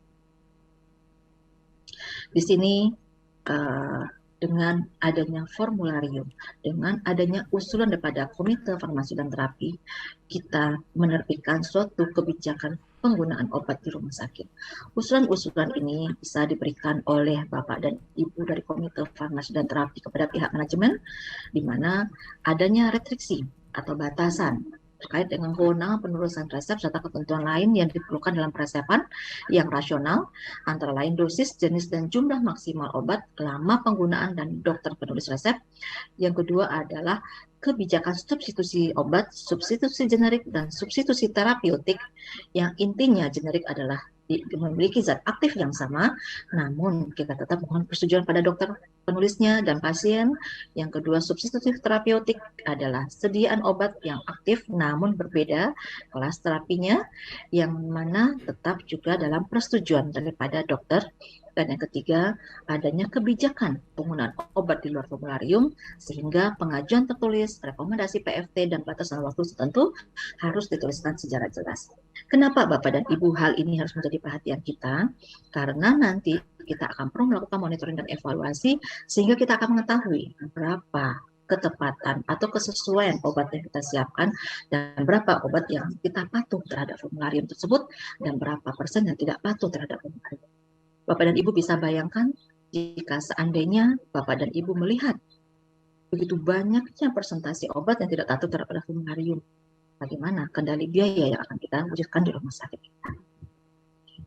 Sedikit terakhir materi tentang pemantapan atau monitoring dan evaluasi, di mana di era VUCA dengan adanya digitalisasi kita lebih mudah melakukan kondisinya evaluasi terhadap hal dua. Pertama adalah presentasi kesesuaian penggunaan obat di rumah sakit dengan formularium rumah sakit. Itu ada presentasi kesesuaian jumlah item obat yang diresepkan sesuai dengan formularium dibagi dengan jumlah total item obat yang diresepkan dikali 100%. Kemudian yang kedua adalah presentasi kesesuaian ketersediaan obat di rumah sakit dengan formularium. Presentasinya kesesuaiannya adalah jumlah item obat yang sesuai dengan formularium dibagi dengan jumlah item sesuai dikali dengan 100%. Sebagai contoh sampel, ini diambil dalam kondisinya 1 bulan pasien 150 orang dengan 50 resep, di mana didapatkan kondisinya jumlah item obat yang diresepkan sesuai dengan formularium adalah 100 item. Karena jumlah total obat yang diresepkan adalah 102. Makanya perhitungan presentasi kesesuaian penggunaan obat adalah 100 per 102 dikali 100 adalah 98%. Di sini berarti bahwa penggunaan obat di rumah sakit Bapak dan Ibu sesuai dengan standar formularium yang ada. Kedua, contohnya adalah jika item obat dalam formularium 160 dan ketersediaan obat di rumah sakit adalah 200 item, berarti 160 per 200 ada 80. Berarti kesesuaian ketersediaan obat di rumah sakit dengan formularium adalah 80%. Kenapa 2 poin ini kita bahas secara detail Bapak dan Ibu? Karena hal ini akan menjadi pertanyaan dalam kondisinya audit nantinya. Bapak dan Ibu siapkan dokumen bukti, mana bukti evaluasi kesesuaian penggunaan obat di rumah sakit dengan formularium, dan mana bukti kesesuaian ketersediaan obat di rumah sakit dengan formularium Bapak dan Ibu. Dengan adanya era VUCA, perubahan semakin yang tidak akan mampu hanya dengan proses transformasi digitalisasi. Dengan era manual yang terlambat, kita akan lama responnya sehingga kita akan tertinggal dalam layanan rumah sakit, itu juga layanan kecepatan terhadap pasien dan terutama adalah kepuasan pasien itu sendiri. Di Bapak dan Ibu, bukti dokumen review ini karena bagaimanapun juga nanti terhadap indikator nasional akan menjadi acuan juga indikator mutu rumah sakit, di mana pada poin ke-9 ada lagi nanti indikatornya terkait dengan indikator kepatuhan penggunaan formularium nasional di rumah sakit. Sementara formularium nasional adalah penggunaan kita yang kita jadikan acuan sebagai salah satu penyusun formularium di rumah sakit kita. Karena ada pasien-pasien yang menggunakan obat-obat lain pada Fornas.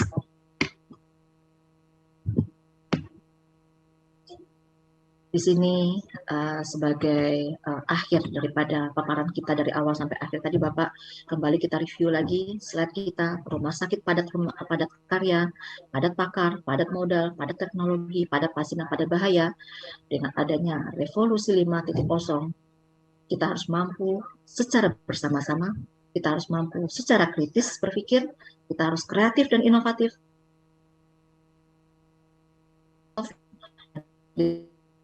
yang bisa kita lakukan untuk menghadapi pengelolaan secara profesional dan sehingga adanya keamanan dan kesafetian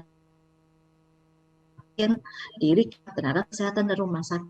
Makanya dalam hal ini kita berharap adanya kebijakan penggunaan obat yang jelas dan tegas sebagai benang merah sebagai kita nantinya di hal-hal yang tidak diinginkan, kenapa digunakan obat ini, kenapa digunakan obat itu, hal ini telah tercantum dalam kebijakan penggunaan obat yang tegas dan jelas di rumah sakit, yang telah divalidasi dan ditetapkan oleh pimpinan rumah sakit, direktur dalam hal ini, sehingga Bapak dan Ibu di farmasi, Bapak dan Ibu di layanan kesehatan akan merasa nyaman dengan adanya kebijakan payung yang kita jadikan sebagai acuan layanan kita, karena perubahan kasuistik di lapangan, perubahan yang terjadi dengan VUCA ini sangat cepat sekali.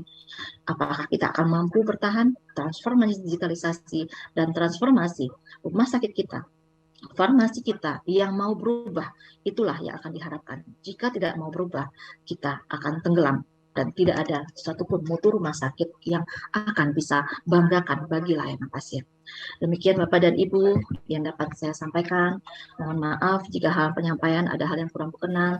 Insya Allah kita sama review, kita sama mengingatkan bahwasanya hal ini adalah hal yang sangat penting, namun seringkali kita abaikan karena seringkali kita menghadapi PFT dan formularium rumah sakit hanya sebatas mengejar akreditasi tidak menjadi daily dan rutinitas kita rumah sakit. Terima kasih. Wassalamualaikum warahmatullahi wabarakatuh. Waalaikumsalam warahmatullahi wabarakatuh. Terima kasih Ibu Fitri, sangat lengkap atas apa yang telah beliau sampaikan. Tentu ini memantik diskusi kita di akhir sesi kita, Bu Fitri, dan sudah beberapa sahabat Larsi juga sudah memberikan umpan balik di room Zoom.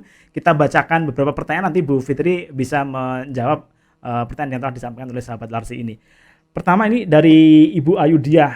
Jadi pertanyaannya adalah, Bu Fitri, bagaimana kalau sekretaris di KFT-nya itu adalah asisten apoteker atau AA? Nah, apakah diperbolehkan?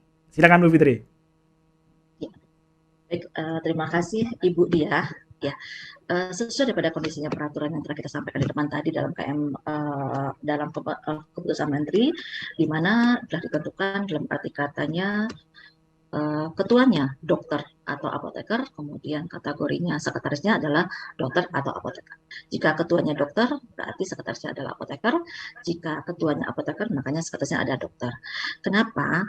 Dalam hal ini, yang bertanggung jawab terhadap obat itu adalah apoteker. Dalam hal ini adalah apoteker penanggung jawab instalasi farmasi.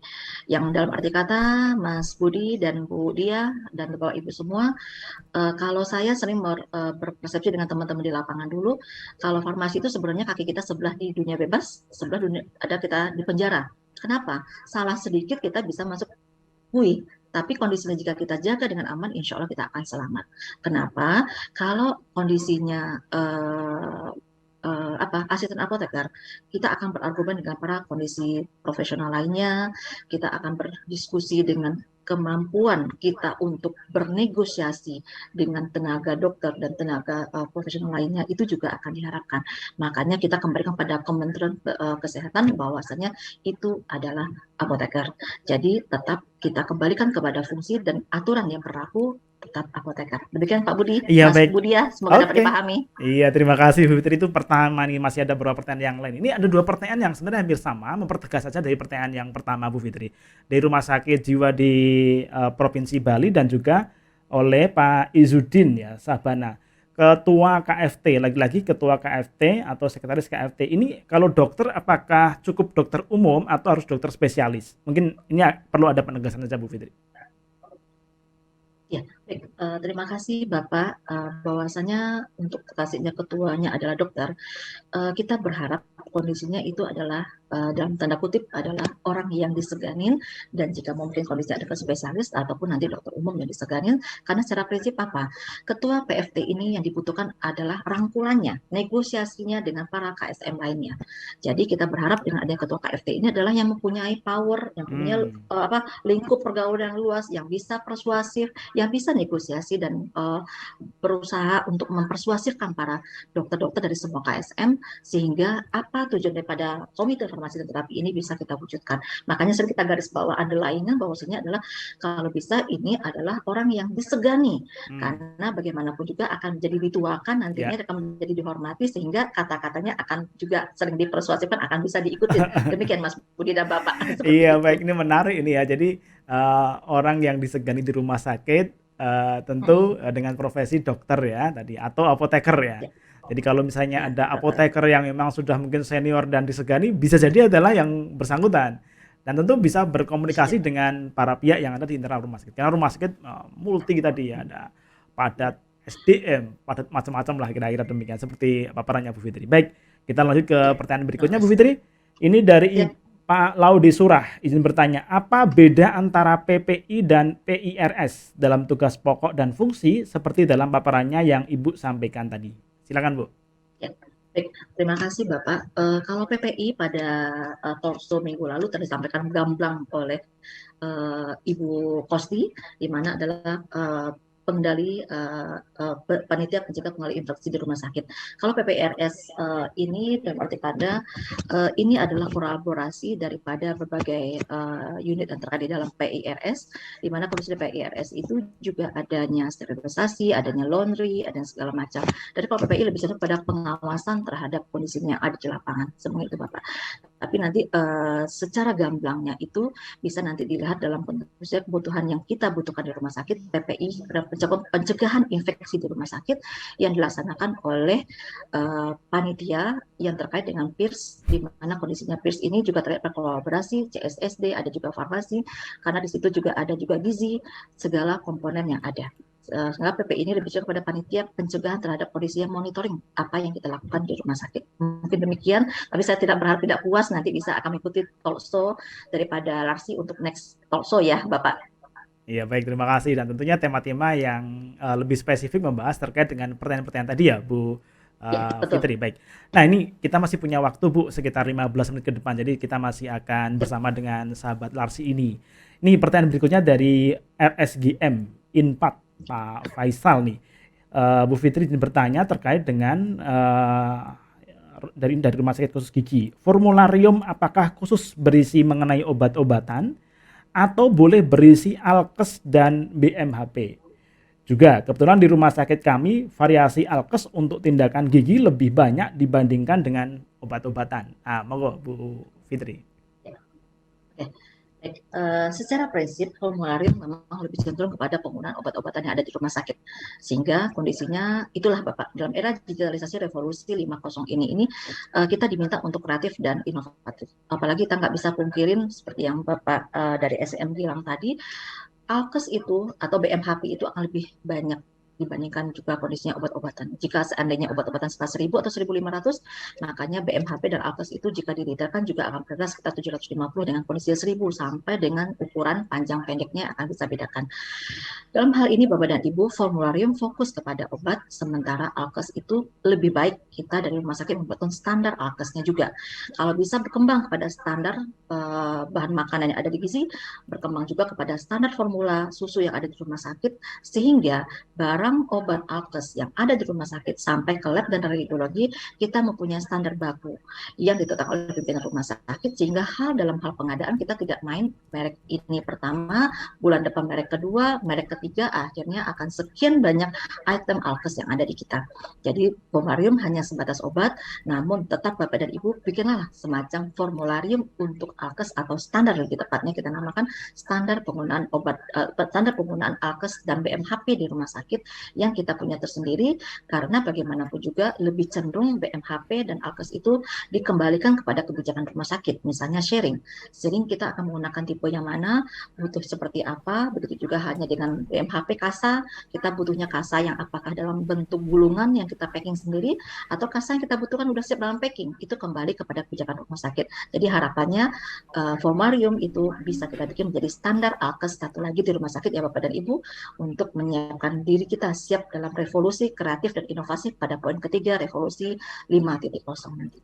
Demikian Pak Budi dan Bapak dan Ibu. Wah, ini luar biasa banget nih ya, jawabannya begitu tuntas begitu disampaikan oleh Bu Fitri. Tapi tentu nanti Bapak Ibu kan juga masih diperkenankan untuk bertanya. Kita menuju ke sahabat Larsi yang satu yang sudah resen Bu Fitri. Jadi kita kembali sekarang kita menuju ke sahabat Larsi yang resen biar menyampaikan pendapatnya secara langsung nih. Ini ada Ibu Ira di Pekanbaru. Kami persilahkan Bu Ira yang sudah resen untuk membuka speakernya dan bertanya langsung. Ya, silakan Bu. Terima kasih Bapak, saya Ira dari Rumah Sakit Madani Kota Pekanbaru. Ingin bertanya Bu, apakah kesesuaian formularium yang tadi presentasenya, apakah cuman nama atau item obat aja, misalnya gini Bu, jadi ada 50 lembar resep, di dalam itu ada 100 R gitu Bu. Apakah R-nya itu dilihat hanya berdasarkan nama atau misalnya ketoconazole misal Ambroxol tablet gitu. Kan tidak ada di formularium gitu. Tapi diresepkan oleh dokter. Nah, yang ada di formularium kita misalnya Ambroxol kapsul kan Bu, diresepkan misalnya Ambroxol, walaupun nggak ada ya Ambroxol injeksi gitu Bu. Apakah itu juga termasuk ketidakpatuhan atas formularium atau kita berdasarkan nama obat saja Bu? Apakah bentuk sediaan dan bentuk ininya yang lain juga apakah itu termasuk ketidakpatuhan, Bu? Jadi kayak mana kita bisa menilai itu tidak patuh terhadap formularium kalau misalnya dilihat dari bentuk sediaannya dia yang tidak patuh gitu, Bu? Atau berdasarkan nama obat saja, Bu, yang kita lihat. Demikian, Ibu. Ya, baik. Terima kasih ini. Nah, silakan Bu Fitri langsung. Pekanbaru. Ya, terima kasih Mas Budi, terima kasih Bu Ira. Secara prinsip dalam formularium kan kita mendetailkan. Ada misalnya amoxicillin tablet 500, kemudian ada amoxicillin injeksi, sehingga dalam arti kata kita rinci sampai dengan sediaan yang detail. Sementara jika dokter menulisnya itu adalah amoxicillin, kita bisa mereview kembali. Yang dia butuhkan itu adalah tablet atau injeksi. Otomatis kan tablet atau injeksi sudah ada dalam formularium. Yang dalam hal ini di luar formularium adalah jika obat dan nama sediaan tersebut tidak tercantum dalam formularium kita, sehingga kita kategorikan sebagai obat non formularium, berarti ada penulisan obat di luar obat yang telah ditetapkan oleh pihak manajemen rumah sakit. Demikian Mbak Ira. Iya, baik. Terima kasih ini Mbak Ira sudah bersama dengan kita dan bertanya secara langsung ya. Baik, sambil menunggu juga tadi nanti yang akan bertanya secara langsung dengan Resien, kita kembali ke pertanyaan yang ada di chat Zoom. Nah, ini dari Ibu Siti Habibah, Bu Fitri, izin bertanya terkait dengan jika obat yang diminta oleh DPJP tidak ada di formularium, bagaimana alur pengadaannya? Terima kasih. Monggo. Baik, terima kasih Bu Biba. Secara prinsip, untuk pengajuan obat yang di luar non-formularium dari KSM yang bersangkutan mengajukan kepada Komite Farmasi dan Terapi dengan menggunakan form tertulis, kemudian akan dikaji oleh Panitia Farmasi Terapi dengan kriteria seperti tadi. Izin saya sedikit Pak Budi, Ya, takutnya mangga. nanti lupa.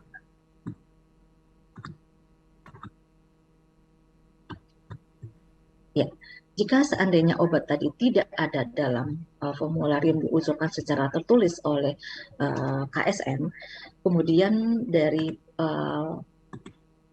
Panitia Farmasi dan Terapi akan melihat dan meminta hal ini. Ada 3 poin yang diminta, Bu Bibah. Pertama adalah mekanisme farmakologi obat itu dibandingkan dengan yang ada ini saat ini bagaimana atau indikasinya sama atau tidak. Yang kedua adalah alasan mengapa obat yang diajukan lebih baik dari yang sudah ada. Misalnya amoxan 500 lebih baik daripada kondisinya obat X. Apa alasannya? Padahal sama-sama dengan isi yang sama dan kandungan dosis yang sama. Dan yang ketiga akan diminta adalah bukti ilmiah dari pustaka yang mendukung perlu adanya obat dimasukkan ke dalam formularium. Biasanya yang disetujui oleh Panitia Farmasi dan Terapi itu adalah obat-obatan yang tidak ada dalam formularium namun dibutuhkan dalam kondisi emergensi oleh rumah sakit untuk pelayanan pasien. Makanya kita akan biasanya review dengan rapat dengan KSM itu untuk rapat segera. Namun jika obat-obatan ini persis sama dengan ada di rumah sakit, makanya kembali lagi pada kebijakan tadi. Ada kebijakan penggunaan obat di rumah sakit tadi adalah adanya kebijakan restriksi atau batasan dan adanya kebijakan substitusi penggantian dengan zat aktif yang sama atau penggantian dengan kelas terapi yang sama namun hasil dan efeknya bersama. Demikian Bu Biba, semoga dapat dipahami ya. Iya, baik, terima kasih. Semoga Ibu Habibah tadi sudah menyimak dengan jelas jawaban dari Ibu Fitri. Bu Fitri ini masih ada, kita bacakan kembali ya Bu Fitri ya. Oke, ini Bu Fitri ini terkait dengan dari Dr. Asrida, dari Dr. Asrida. Ibu Fitri menyampaikan kalau yang dimaksud bermutu adalah pemberian layanan yang melebihi harapan penerima. Bagaimana kemudian strategi kita dalam meningkatkan mutu layanan di era VUCA jika rumah sakit kita dikelilingi oleh rumah sakit kompetitor yang handal. Nah, kalau di sekitar rumah sakit kita ini, apalagi sekarang ini kan tumbuh dan berkembang ya rumah sakit di beberapa daerah. Nah, kalau kemudian di sekitar kita ada rumah sakit kompetitor yang tumbuh berkembang dan lebih handal, ini gimana caranya, Bu? Mangga. Ya, terima kasih Pak Mas Budi dan Dr. Asra. Jika seandainya seperti kita adalah rumah sakit yang bermutu dan itu lebih baik dari kita, ya itulah dok. Kita harus berubah ke arah yang lebih baik. Kalau seandainya pertama dari segi layanan, apakah kondisinya layanan kita itu udah baik daripada mereka, mau tak mau kita harus memperbaiki layanan. Bagaimana kondisi kita memperbaiki layanan jika begitu pasien datang ke rumah sakit kita dengan kondisi layanan terima oleh customer kita dengan rada cuek, jutek, otomatis akan meninggalkan layanan ini. Kita harus mampu untuk berubah lini layanan ke depan. Yang kedua, mau tak mau kita harus siap dengan digitalisasi. Kalau rumah sakit tetangga kita udah pakai digitalisasi, komputer kita masih manual, ini siap kita harus akan segera ditinggalkan oleh mereka, dan kita tidak mau ditinggalkan oleh pelanggan kita. Dan yang ketiga, mau tak mau kita harus siap merubah wajah kita. Apakah wajah kita telah seperti layaknya layanan yang memberikan baik bagi rumah sakit, atau malah begitu datang ke rumah sakit kita nggak ada bentuknya, masih berantakan dan segala macam. Siapa yang akan melihat kita? Kembali lagi daripada dokter, ada komitmen daripada manajemen, semua karyawan, dan semua stakeholder yang ada untuk memajukan hal ini. Demikian dokter, semoga dapat dipahami. Iya, baik, terima kasih Dokter Asrida pertanyaan, dan terima kasih Bu Fitri atas jawabannya. Nih, kembali kita ke pertanyaan berikutnya dari APT Yales Fitri. Izin bertanya Bu Fitri, bagaimana kemudian pembagian persentase obat yang masuk formularium dengan non-formularium dengan budget rumah sakit pemerintah yang terbatas? Mohon pandangannya Bu Fitri. Baik, terima kasih Ibu. Secara prinsip kita berupaya membuat semua obat yang ada di rumah sakit kita sesuai dengan standar formularium. Jadi sedapat mungkin kita minimalisir obat-obat di luar standar formularium. Karena kalau seandainya obat di luar standar formularium itu cukup banyak, berarti ini adalah indikator, berarti formularium kita mungkin udah 3 tahun nggak direview, pertama. Yang kedua, bisa jadi kondisinya presentasi ini terjadi karena memang kebutuhan. Seperti era FUKA tadi, kebutuhan terhadap kebutuhan obat ini yang sangat tinggi. Berarti bisa direview kembali oleh Bapak dan Ibu, tidak perlu menunggu 1 tahun, karena minimal ada 1 tahun. Jika dalam kondisi 3 bulan harus perlu direview, kenapa obat di luar standar ini lebih banyak, kita review. Apakah ini dibutuhkan, berarti kondisinya kita akan review, akan menjadi standar formularium, dan kita bisa mengeluarkan obat yang memang secara seyogyanya tidak diperlukan, bisa keluarkan dalam standar formularium. Makanya notice bahwasanya review minimal 1 kali sekali, semakin sering dilakukan akan semakin lebih baik. Namun seringnya dihadapi rumah sakit adalah apa? Waktu ngumpulin semuanya susah. Namun kita harus berupaya minimal 2 kali setahun atau melihat keadaan rumah sakit. Tapi kita berharap Ibu upaya untuk non formularium kita minimalisir seminim-minim mungkin. Demikian Ibu, semua dapat dipahami. Iya, baik, terima kasih. Ini saya kira sangat jelas dan sangat bisa difahami Bu Fitri. Ini kembali kita masih ada waktu sekitar 5 menit ke depan, dan kita manfaatkan betul untuk menjawab pertanyaan-pertanyaan dari teman-teman kita, sahabat Larsi yang bergabung di pagi siang hari ini. Pertanyaan dari Pak Iksan ini, bolehkah ketua komite medik merangkap sebagai ketua KFT? Nah, monggo Bu. Terima kasih Bapak Iksan. Secara prinsip kita berharap ada 2 hal yang berbeda, karena jika seandainya ada apa-apa dengan ini akan terjadi kolaborasi antara kedua unit komite dengan KFT. Kalau dilakukan pada orang yang sama, dikhawatirkan adalah putusan terhadap hal ini tidak maksimal. Jadi kita berharap seperti hanya di farmasi, kalau bisa teman-teman yang ngambil obat dengan teman-teman yang menyerahkan obat itu adalah orang yang berbeda, dalam arti kata ada cross check silang antara 2 orang yang berbeda, sehingga bisa minimalisir communication error ataupun hal-hal yang tidak diinginkan dari kepemimpinan yang tunggal, dalam hal ini komite dan KFT. Mungkin demikian dokter, dapat dipahami.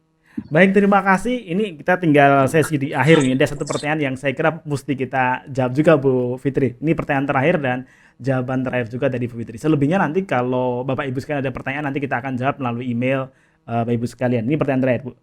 Bu Fitri, bagaimana jika KFT itu sendiri tidak berjalan? Sehingga dalam pemantauan kepatuhan Fornas dan PPRA hanya dilakukan oleh tim mutu, sedangkan upaya menindaklanjuti temuan-temuan tersebut menjadi sangat sulit karena KFT yang tidak berjalan. Nah, monggo silakan. Terima kasih Ibu. Secara prinsip Bapak, bagaimanapun juga KFT ini harus kita adakan. Cuma memang tidak bisa dipungkirin selama ini kita sering KFT ini dan notulennya, bukti evaluasinya, bukti segala macamnya itu kita kejar demi merangkaikan akreditasi. Mulai sekarang kita izamkan, kita niatkan bahwasanya KFT harus ada minimal review untuk minimal 1 kali setahun.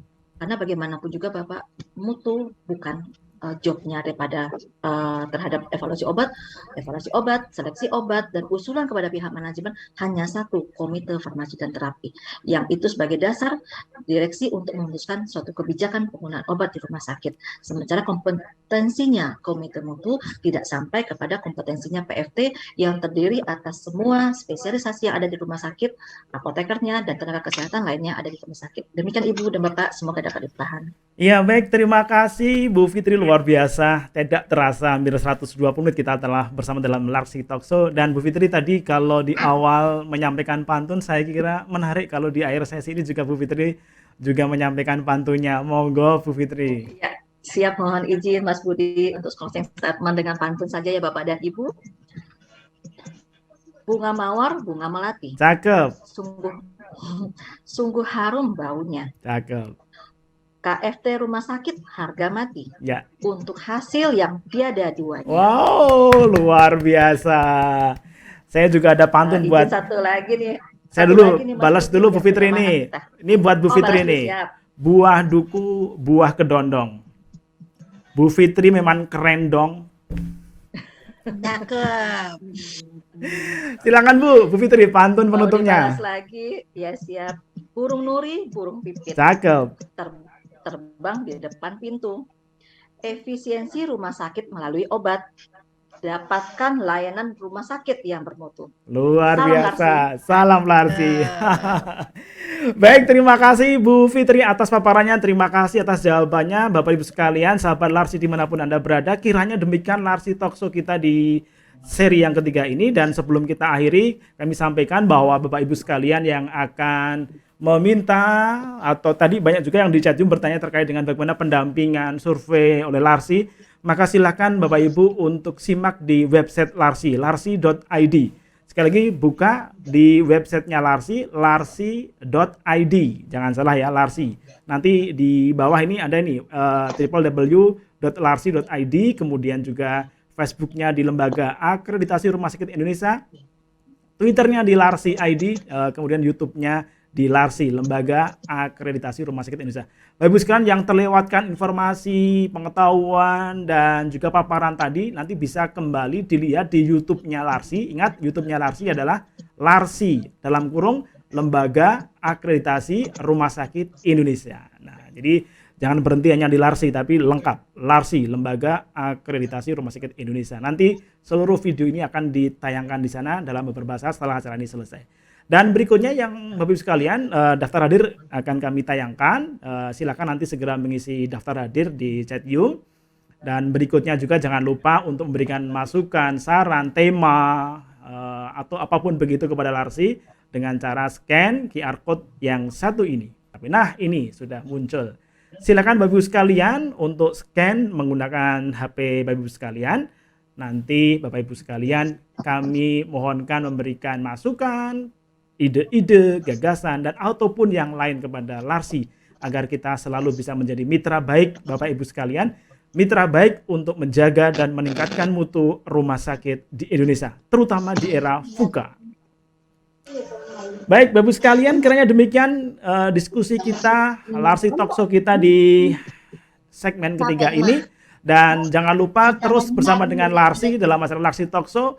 Kalaupun Bapak Ibu sekalian akan bertanya, berdiskusi lebih dalam lagi terkait dengan Larsi, silakan kontak narahubung Larsi kita di Ibu Titi Kurniati 081586337103 dan juga Ibu Mintarwati 081281220092. Larsi siap mendampingi Bapak Ibu sekalian. Larsi siap menjadi mitra terbaik untuk menjaga dan meningkatkan mutu rumah sakit Bapak Ibu sekalian di seluruh tanah air Indonesia. Terima kasih, mohon maaf sekali lagi Lavan, saya Budi Santoso mengantarkan 120 menit Larsi Talkshow di episode yang ketiga agar rumah sakit itu memiliki strategi yang hebat dalam meningkatkan mutu di era VUCA. Terima kasih. Assalamualaikum warahmatullahi wabarakatuh dan sampai ketemu lagi. Waalaikumsalam.